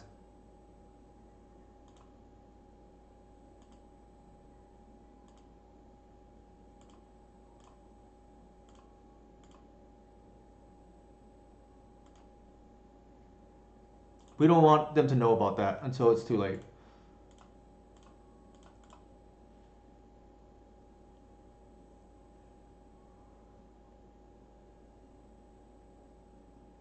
I don't think they know about that. because they would have killed the Reclaimer or elked it if they did.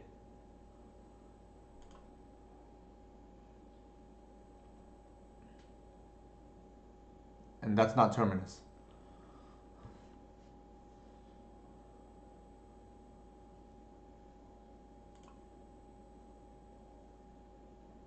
It's uncounterable too, which is why it's really good.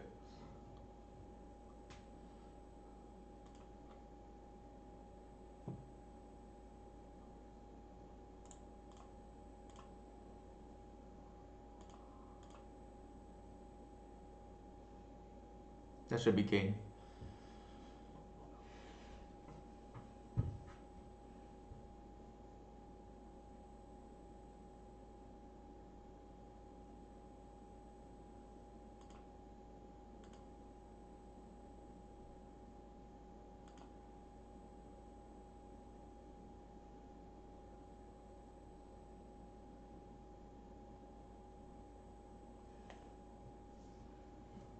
Okay, so I'm gonna be right back. Gotta use the restroom before game 3.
All right, thanks for waiting.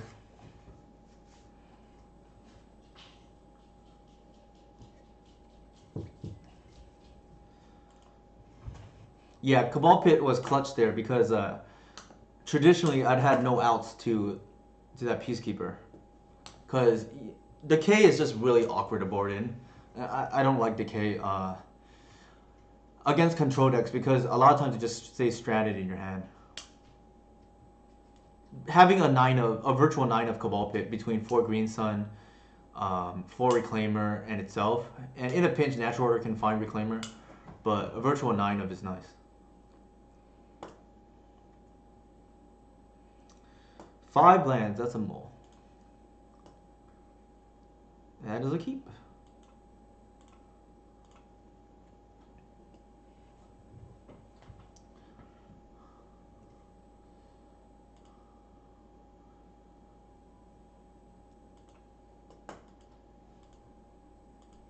So against these control decks, I typically fetch Bayou first, in case I draw a discard later. Not playing around Wasteland.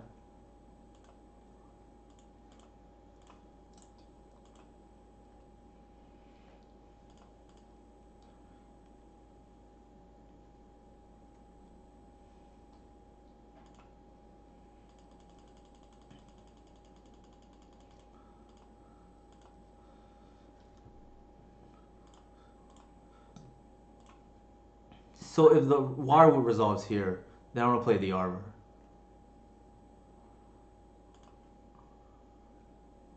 And then try to Glimpse next turn.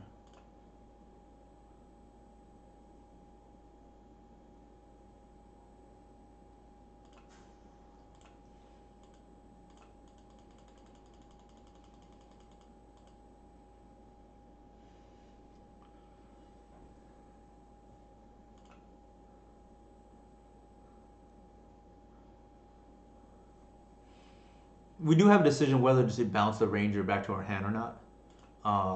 It really depends on what they do too, if they tap out or not. I don't like leaving my armor exposed.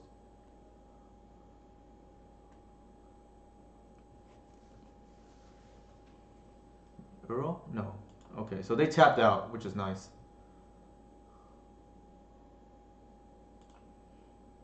The fact that they made a food token is interesting.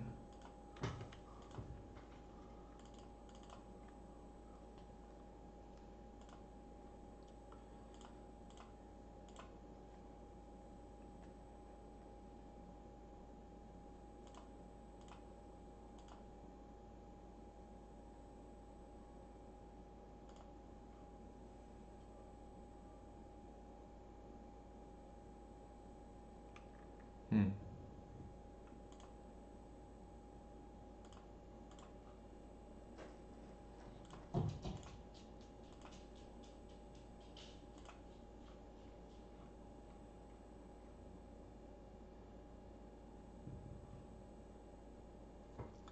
I think we want to keep the mana up. If they want to ultimate the Oko, that's fine.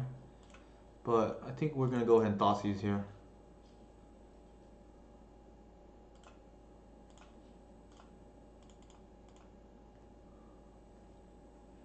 See what they have.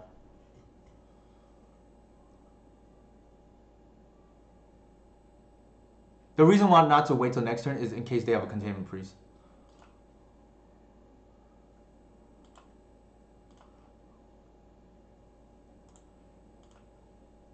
So if they want to ultimate, they can and swap.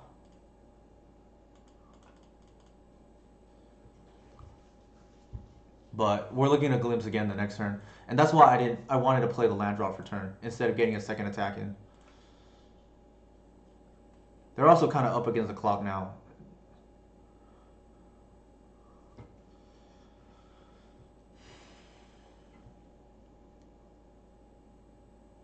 Okay.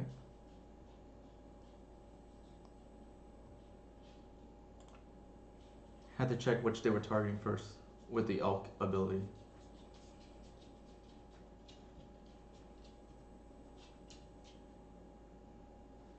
So our line here is going to be bait with Glimpse and see if they fall for it. And here, I think I do like bouncing the Ranger because we have enough mana.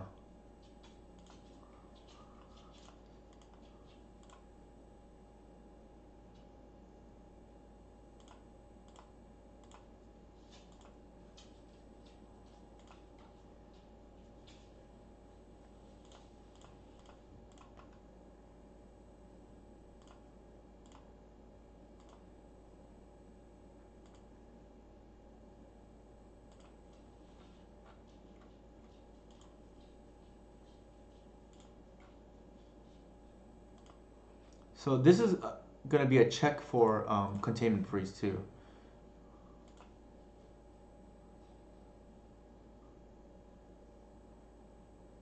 Yeah, I think they might have it.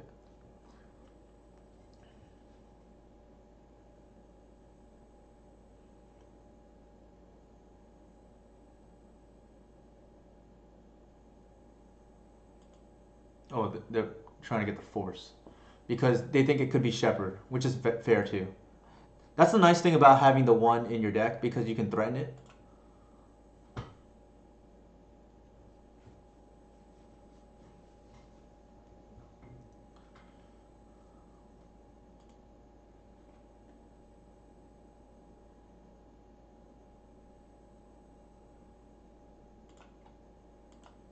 Okay, so I'm just gonna play that out. See if we can draw into a Birchlore or Heritage effect.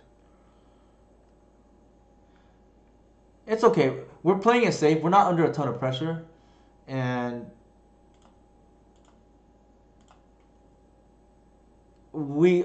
our opponent now is hellbent.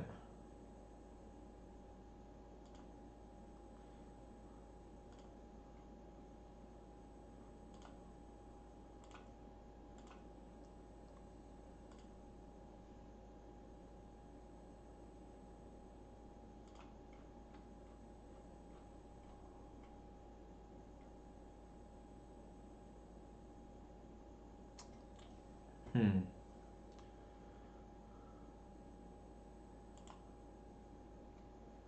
I think we played a land, or I think we played the Gaia's Cradle. Yeah.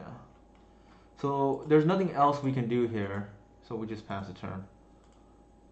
It's possible Terminus on top. Yep. Oh, Entreat. Okay. So I think that's probably okay. They can make 2, and then we have Natural Order for lethal next turn. So they can absorb 11 damage, but we have far more than that. Okay, now they can absorb 14 damage, so 28.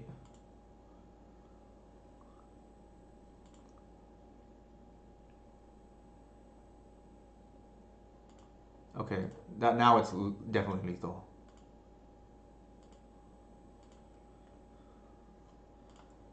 And they are tapped out, so there's nothing to be afraid of.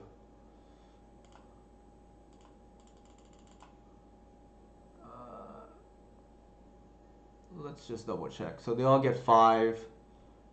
That's 24. Yeah.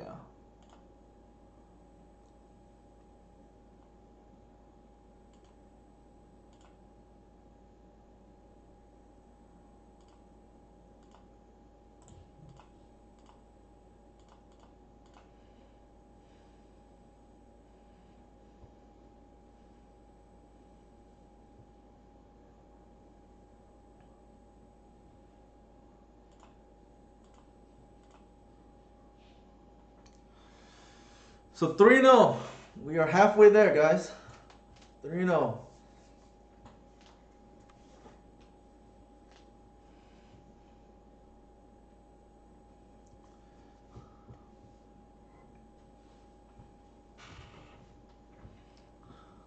Yeah, I think the nice thing about this deck, or this version, I think, is all the creatures are independently strong, which I like. The only, like, especially after post board, when I board out my Heritage Druids, when I first saw an Elves list, the deck looked so bad to me, but definitely one of the best Legacy decks.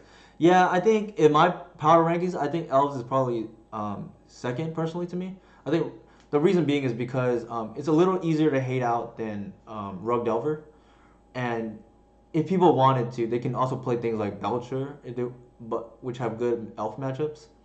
But I mean, we saw, like, we lost game 1 in all 3 matches so far, and we came back to win games 2 and 3 because I think the sideboard is pretty well built. I'm gonna take about 15 seconds to get some water, but I'll be right back. And then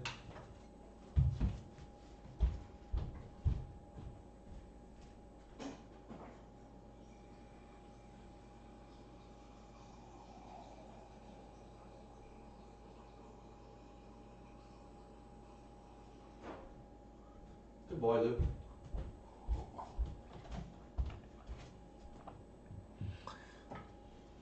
Yeah, the thing about these control decks is if they can't pressure us with like a Jace, sorry man, I was slightly late.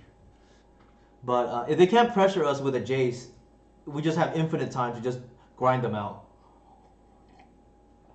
And I want to go back to the deck real quick. Yeah, there's only one Shepherd. I know the traditional list runs 4. I think that game is an example why you don't really need 4. Uh,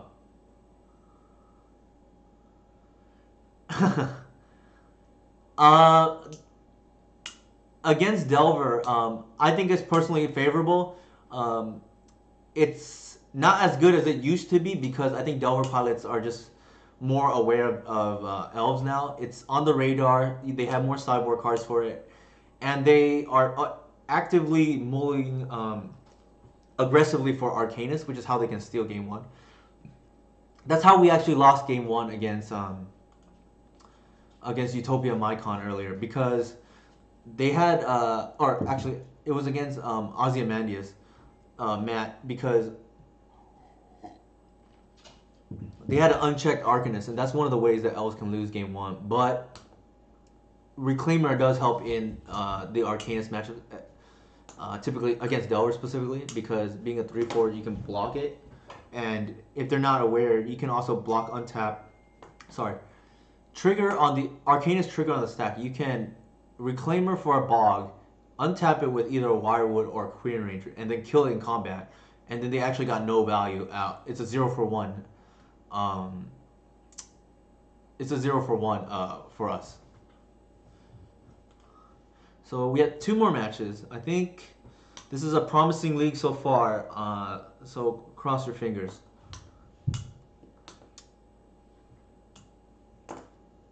Yeah, that last match was long.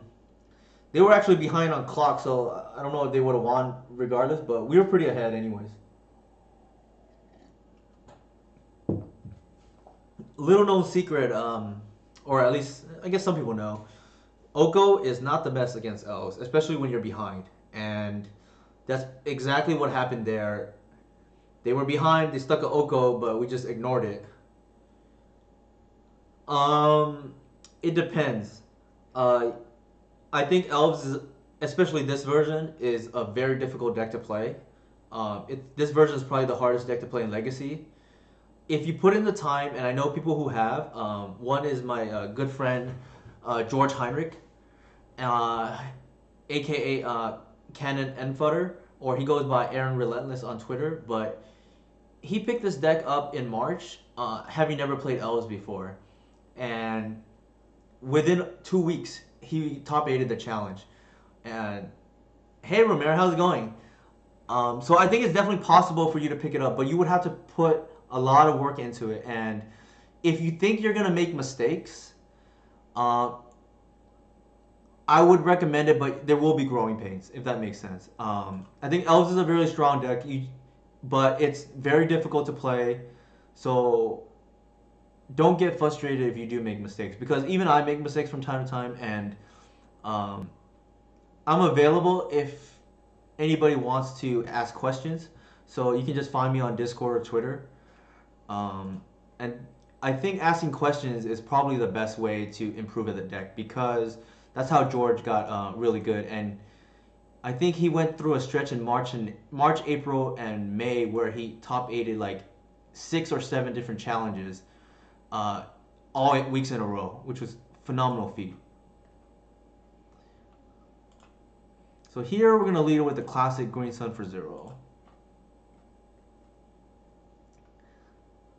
Okay, we got the Brainstorm in response. So I know Romario, dedicated Doomsday player, has been looking to pick up elves too. But yeah, we're gonna do a stream together pretty soon once we get the schedules aligned. Perhaps maybe next week, Romario. Just let me know your schedule.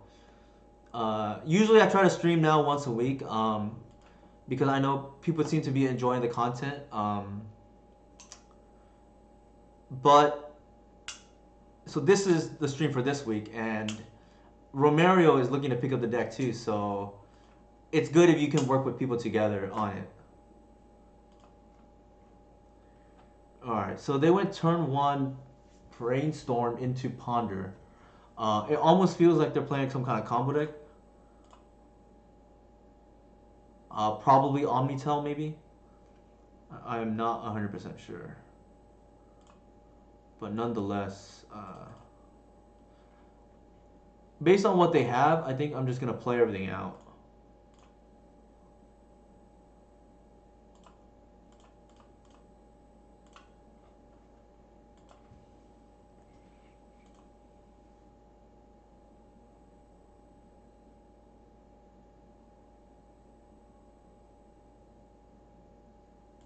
So a part of me wishes now that I had saved that Green Sun, but more often than not, that Green Sun is the correct play turn 1. We don't have a payoff spell, which is the problem.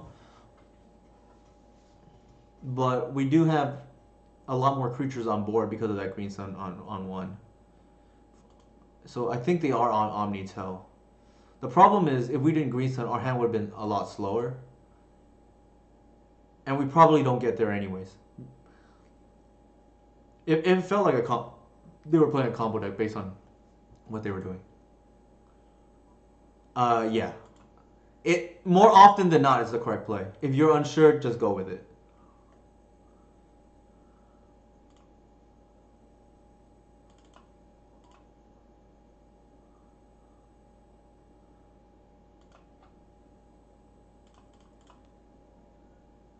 I'm saving the reclaimer for the cradle.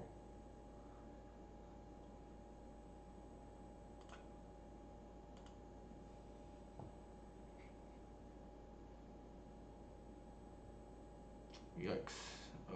Okay.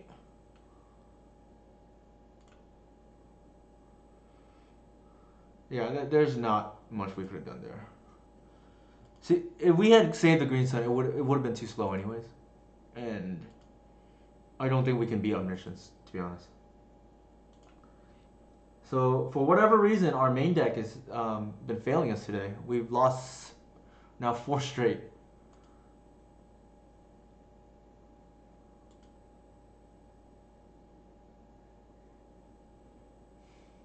Actually, I should have. Ooh, that was a mistake by me.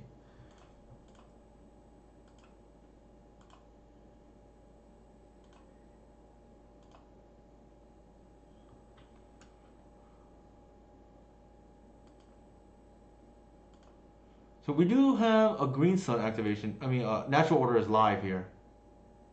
Never mind. I don't feel as bad for my slight mistake there. Actually, it didn't really matter.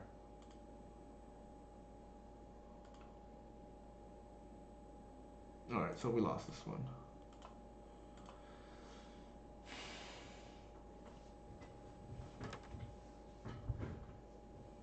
Yeah, so there's 2 Dryad Arbor in the deck to green sun for.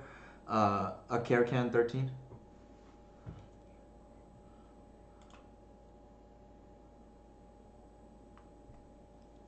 Stretch my neck real quick. For those who just tuned in, we're currently 3-0, but we have lost every single game one, strangely. Uh, this is the where I like the Cabal Therapy because I just think in these combo matches you need enough combo hate density, if that makes sense. It's not about how strong. Well, the strength of the card matters too, but having enough cards is a big deal.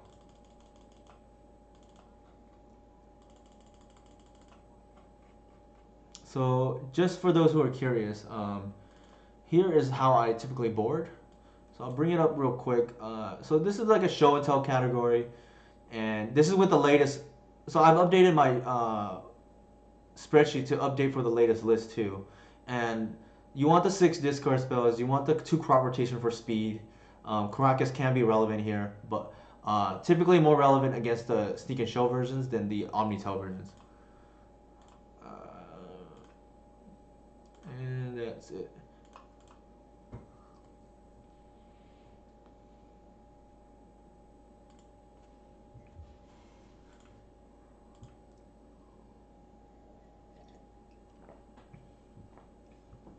So hopefully we can continue our trend so far being the comeback kid. We are 3-0, but despite having lost game one in all 3 previous rounds. Discard and being fast is our best way to beat. Yes, it is. I would say this matchup is not favorable for elves. Because typically elves struggles with faster combo decks and does really well against fair decks. So we're keeping this hand off the strength of the Thoughtseize. I like to lead with Once Upon a Time in case people try to cheese a win and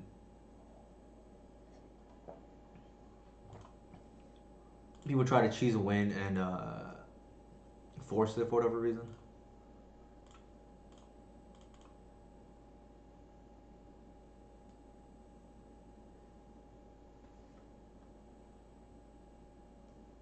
They may force this.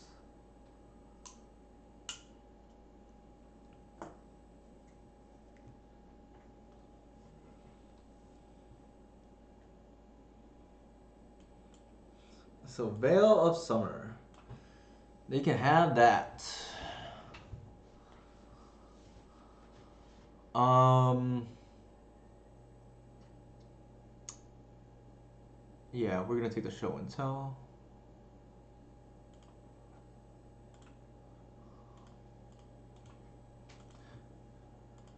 We do have two naturals. Force is not that big issue. We can also Green Sun for Allosaurus Shepherd if need be, and then that almost deserves a force in itself.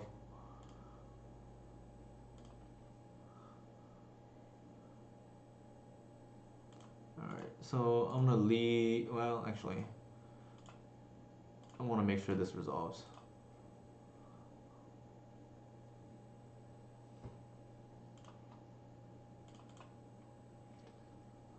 The second force I fetch is typically a basic, and there's a couple reasons for that.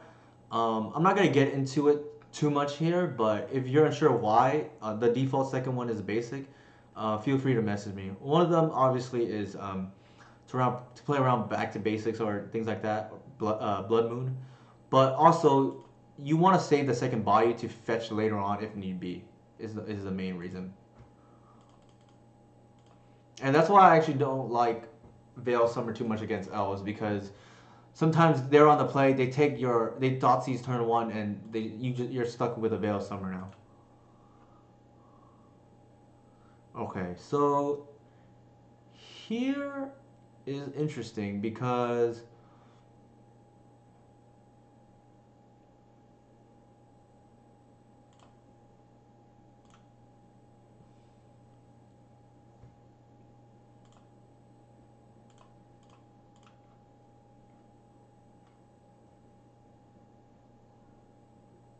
I can natural order, and they have to essentially they have to force it, but and then I can attack. So let's do that.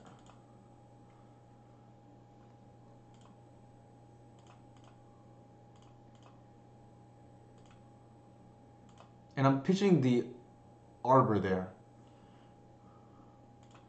because I want to hit for 3 here. And we still have a follow-up natural order the following turn. I value the Reclaimer more than the Query Ranger. Would it be wrong to green sun for Shepherd? No, I think it's too slow, right? Because then you don't have the mana. That was turn 3, and you can't natural for another 2 turns. You want to go fast. If they force it, then so be it. And I have 2 natural orders anyways.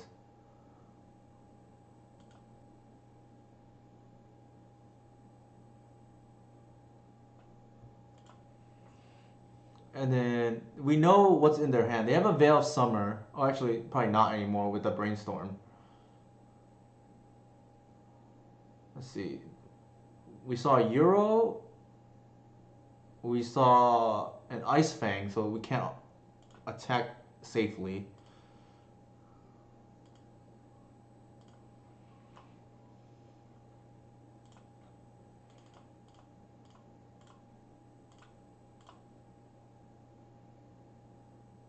Wow. Okay. So there's that. And then we can bash for 3 more.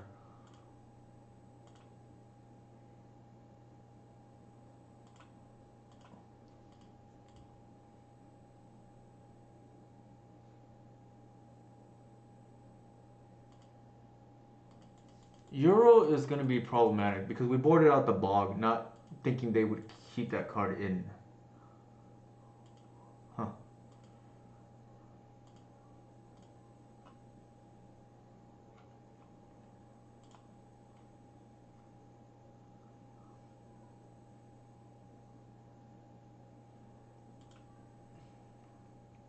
Okay, so Euro's coming down next turn. I'm going to go ahead and try to fetch for Cradle.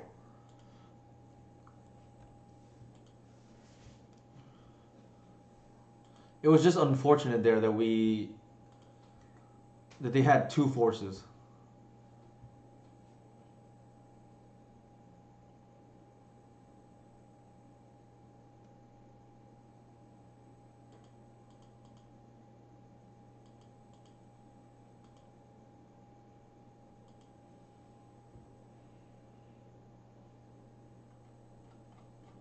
Just double checking. So the previous turn, they also cast a euro. Okay.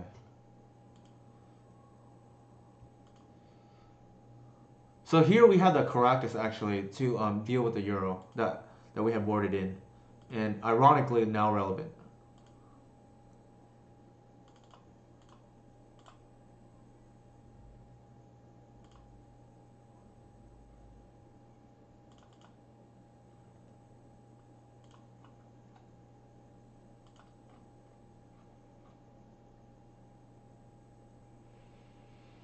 Hmm.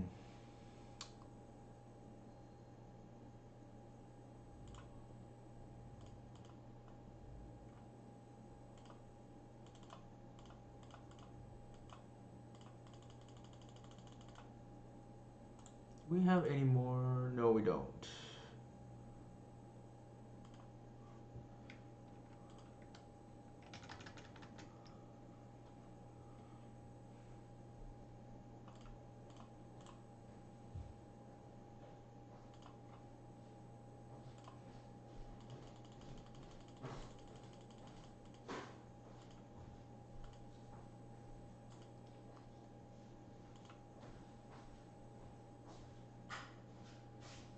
We're trying to build up to a lethal green sun here, because we boarded all the visionaries.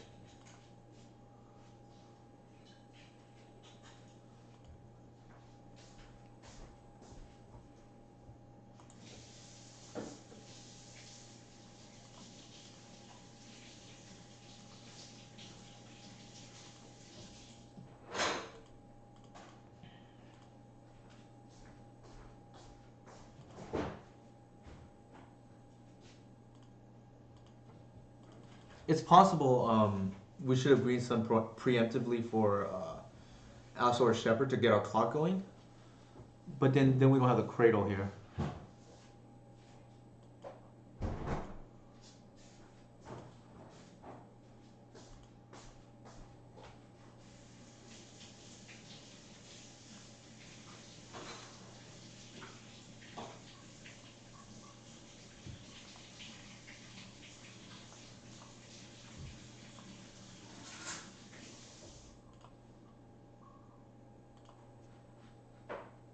Okay, so that's not bad.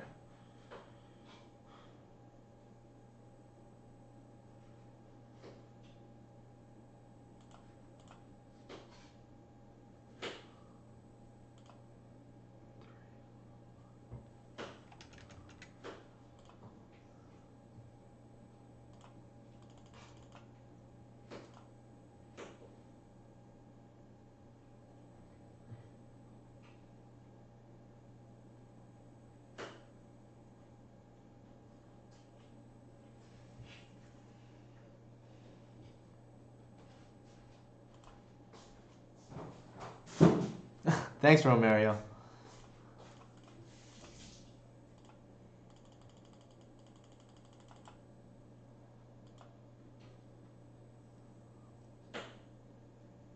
So here I'm gonna protect my creatures with a Wirewood. Bounce the Earl again, and then attack with both.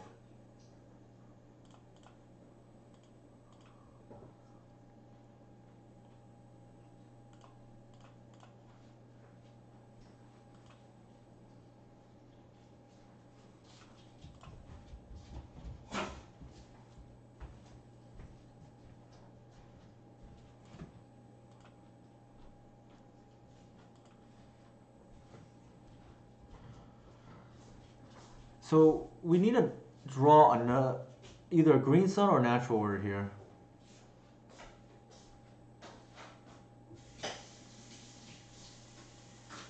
So they have drawn a lot off the Euro already, but we're not under, yeah, we're not under a ton of pressure yet because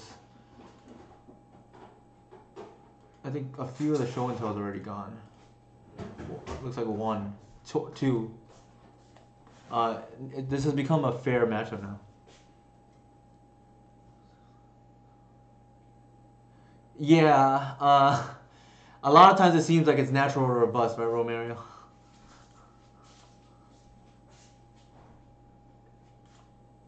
Unfortunately, it's hard with this Euro recursing. All right, we have 4, 5, 6, 7, 8, 9. 4, 5, 6, 7, 8, 9.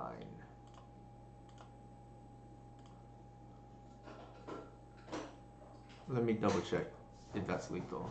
So this will bounce back. Everything gets 4. That's 5, 5, 19. I think that's puts them to 0 if they don't have an Ice Fang.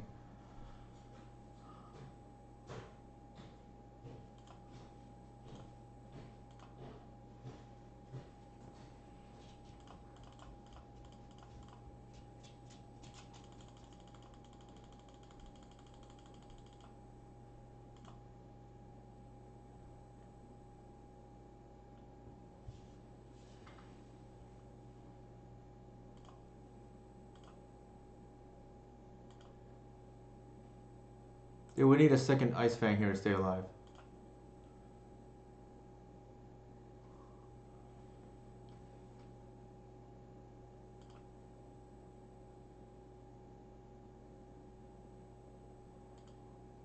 That's brutal.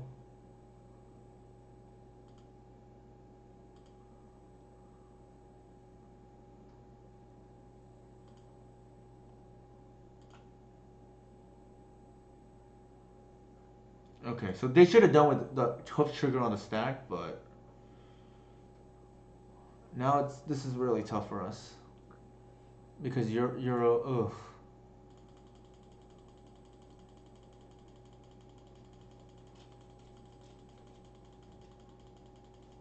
It seemed like they slowed down their deck a lot post board.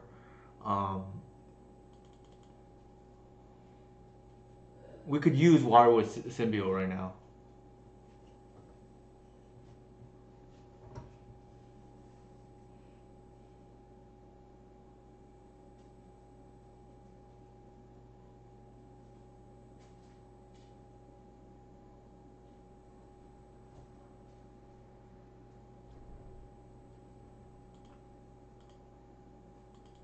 Yeah, that Euro has been very problematic.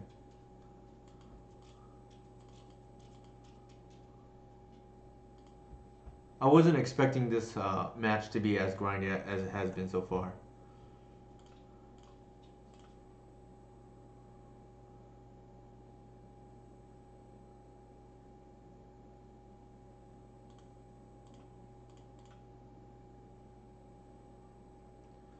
Four, five, six, seven, 8.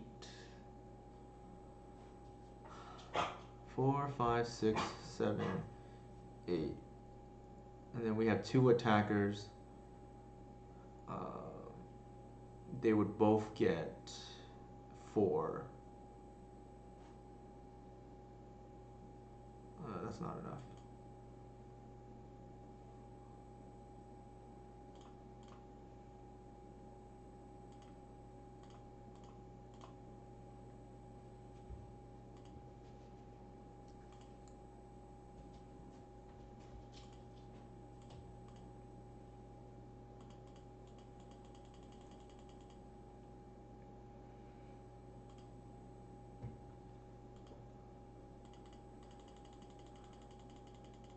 So they may have another force in hand. They've drawn most of their deck already.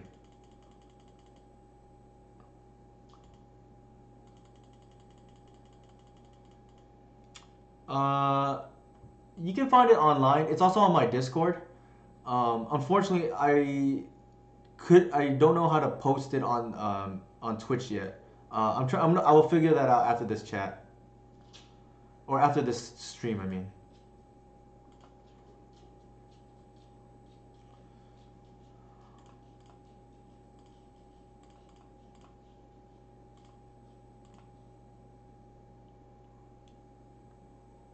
Yeah, that's. Yeah, I think we're gonna lose because we're running out of ways to win.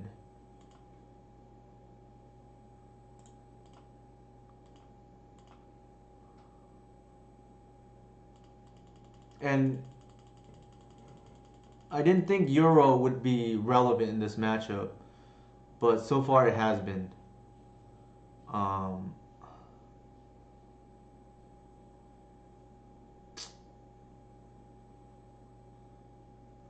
yeah, I'm just not sure how we win this match.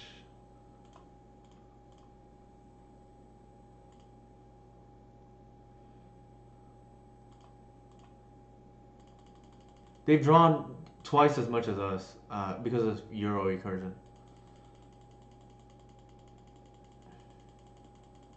And we lost both our win conditions already because they had a Cunning Wish for Echoing Truth while we had Lethal in the stack.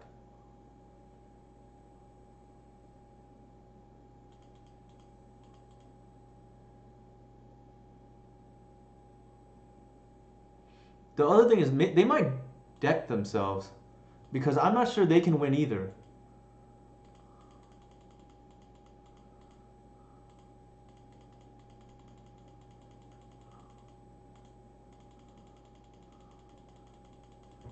Well, actually, they still have two more show and tells, so they probably have it.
So essentially, we need to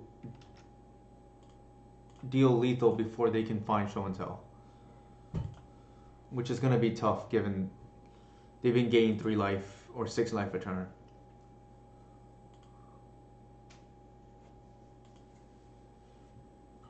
Yeah, look at the discrepancy in cards in the library.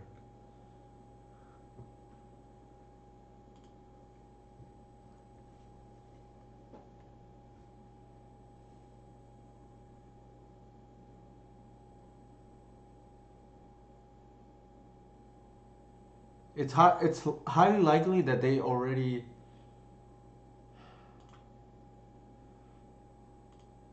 So yeah, it seemed like they almost boarded out all their omnis because they're down to 12 cards, which is very strange.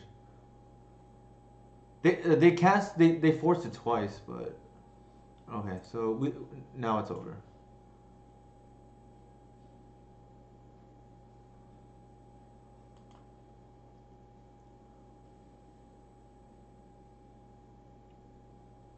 Because they annihilate our board and we don't have a win condition left.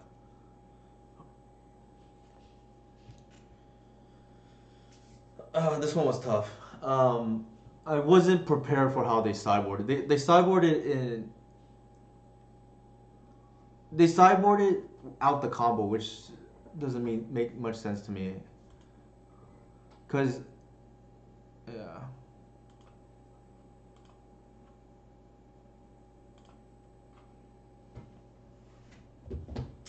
So the 5-0 dream on stream is now no longer alive. Sorry, guys.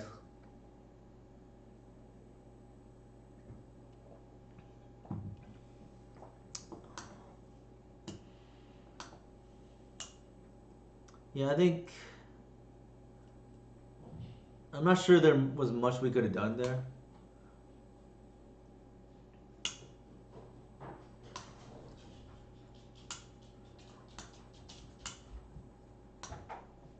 Thanks. Yeah, I was just kind of surprised how that game played out because usually Euro is too slow in this matchup, but they seemed to anticipate that I was gonna try to win with speed, and I got grinded out. I didn't have access to the best friend team, so that might be worth exploring in the future in this matchup. But I feel like this matchup's a race typically, and it was just unfortunate that they had the double force, which I didn't expect.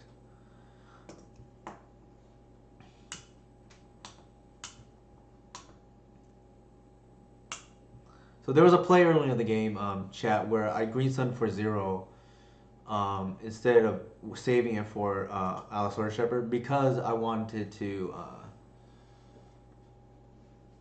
keep this. They can be on anything, to be honest. Last time they were on some kind of stompy deck against us.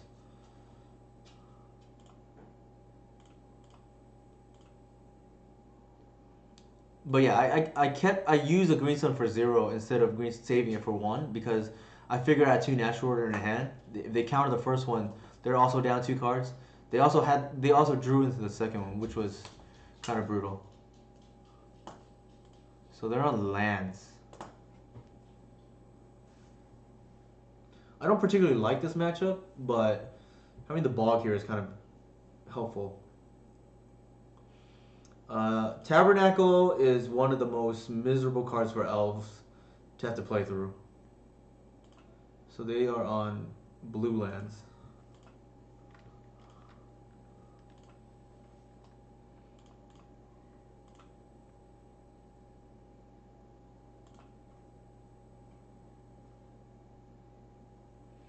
Here I'm going to play around the wasteland.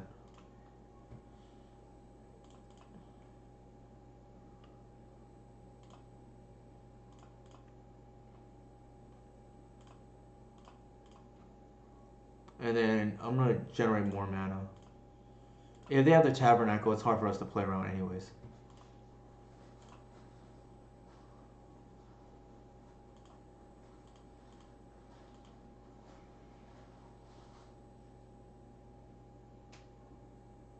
Essentially, this matchup is almost a race. If they get any of their lock pieces out, it's tough to win. The blue version is a little bit easier because you don't really... Ooh, that goes...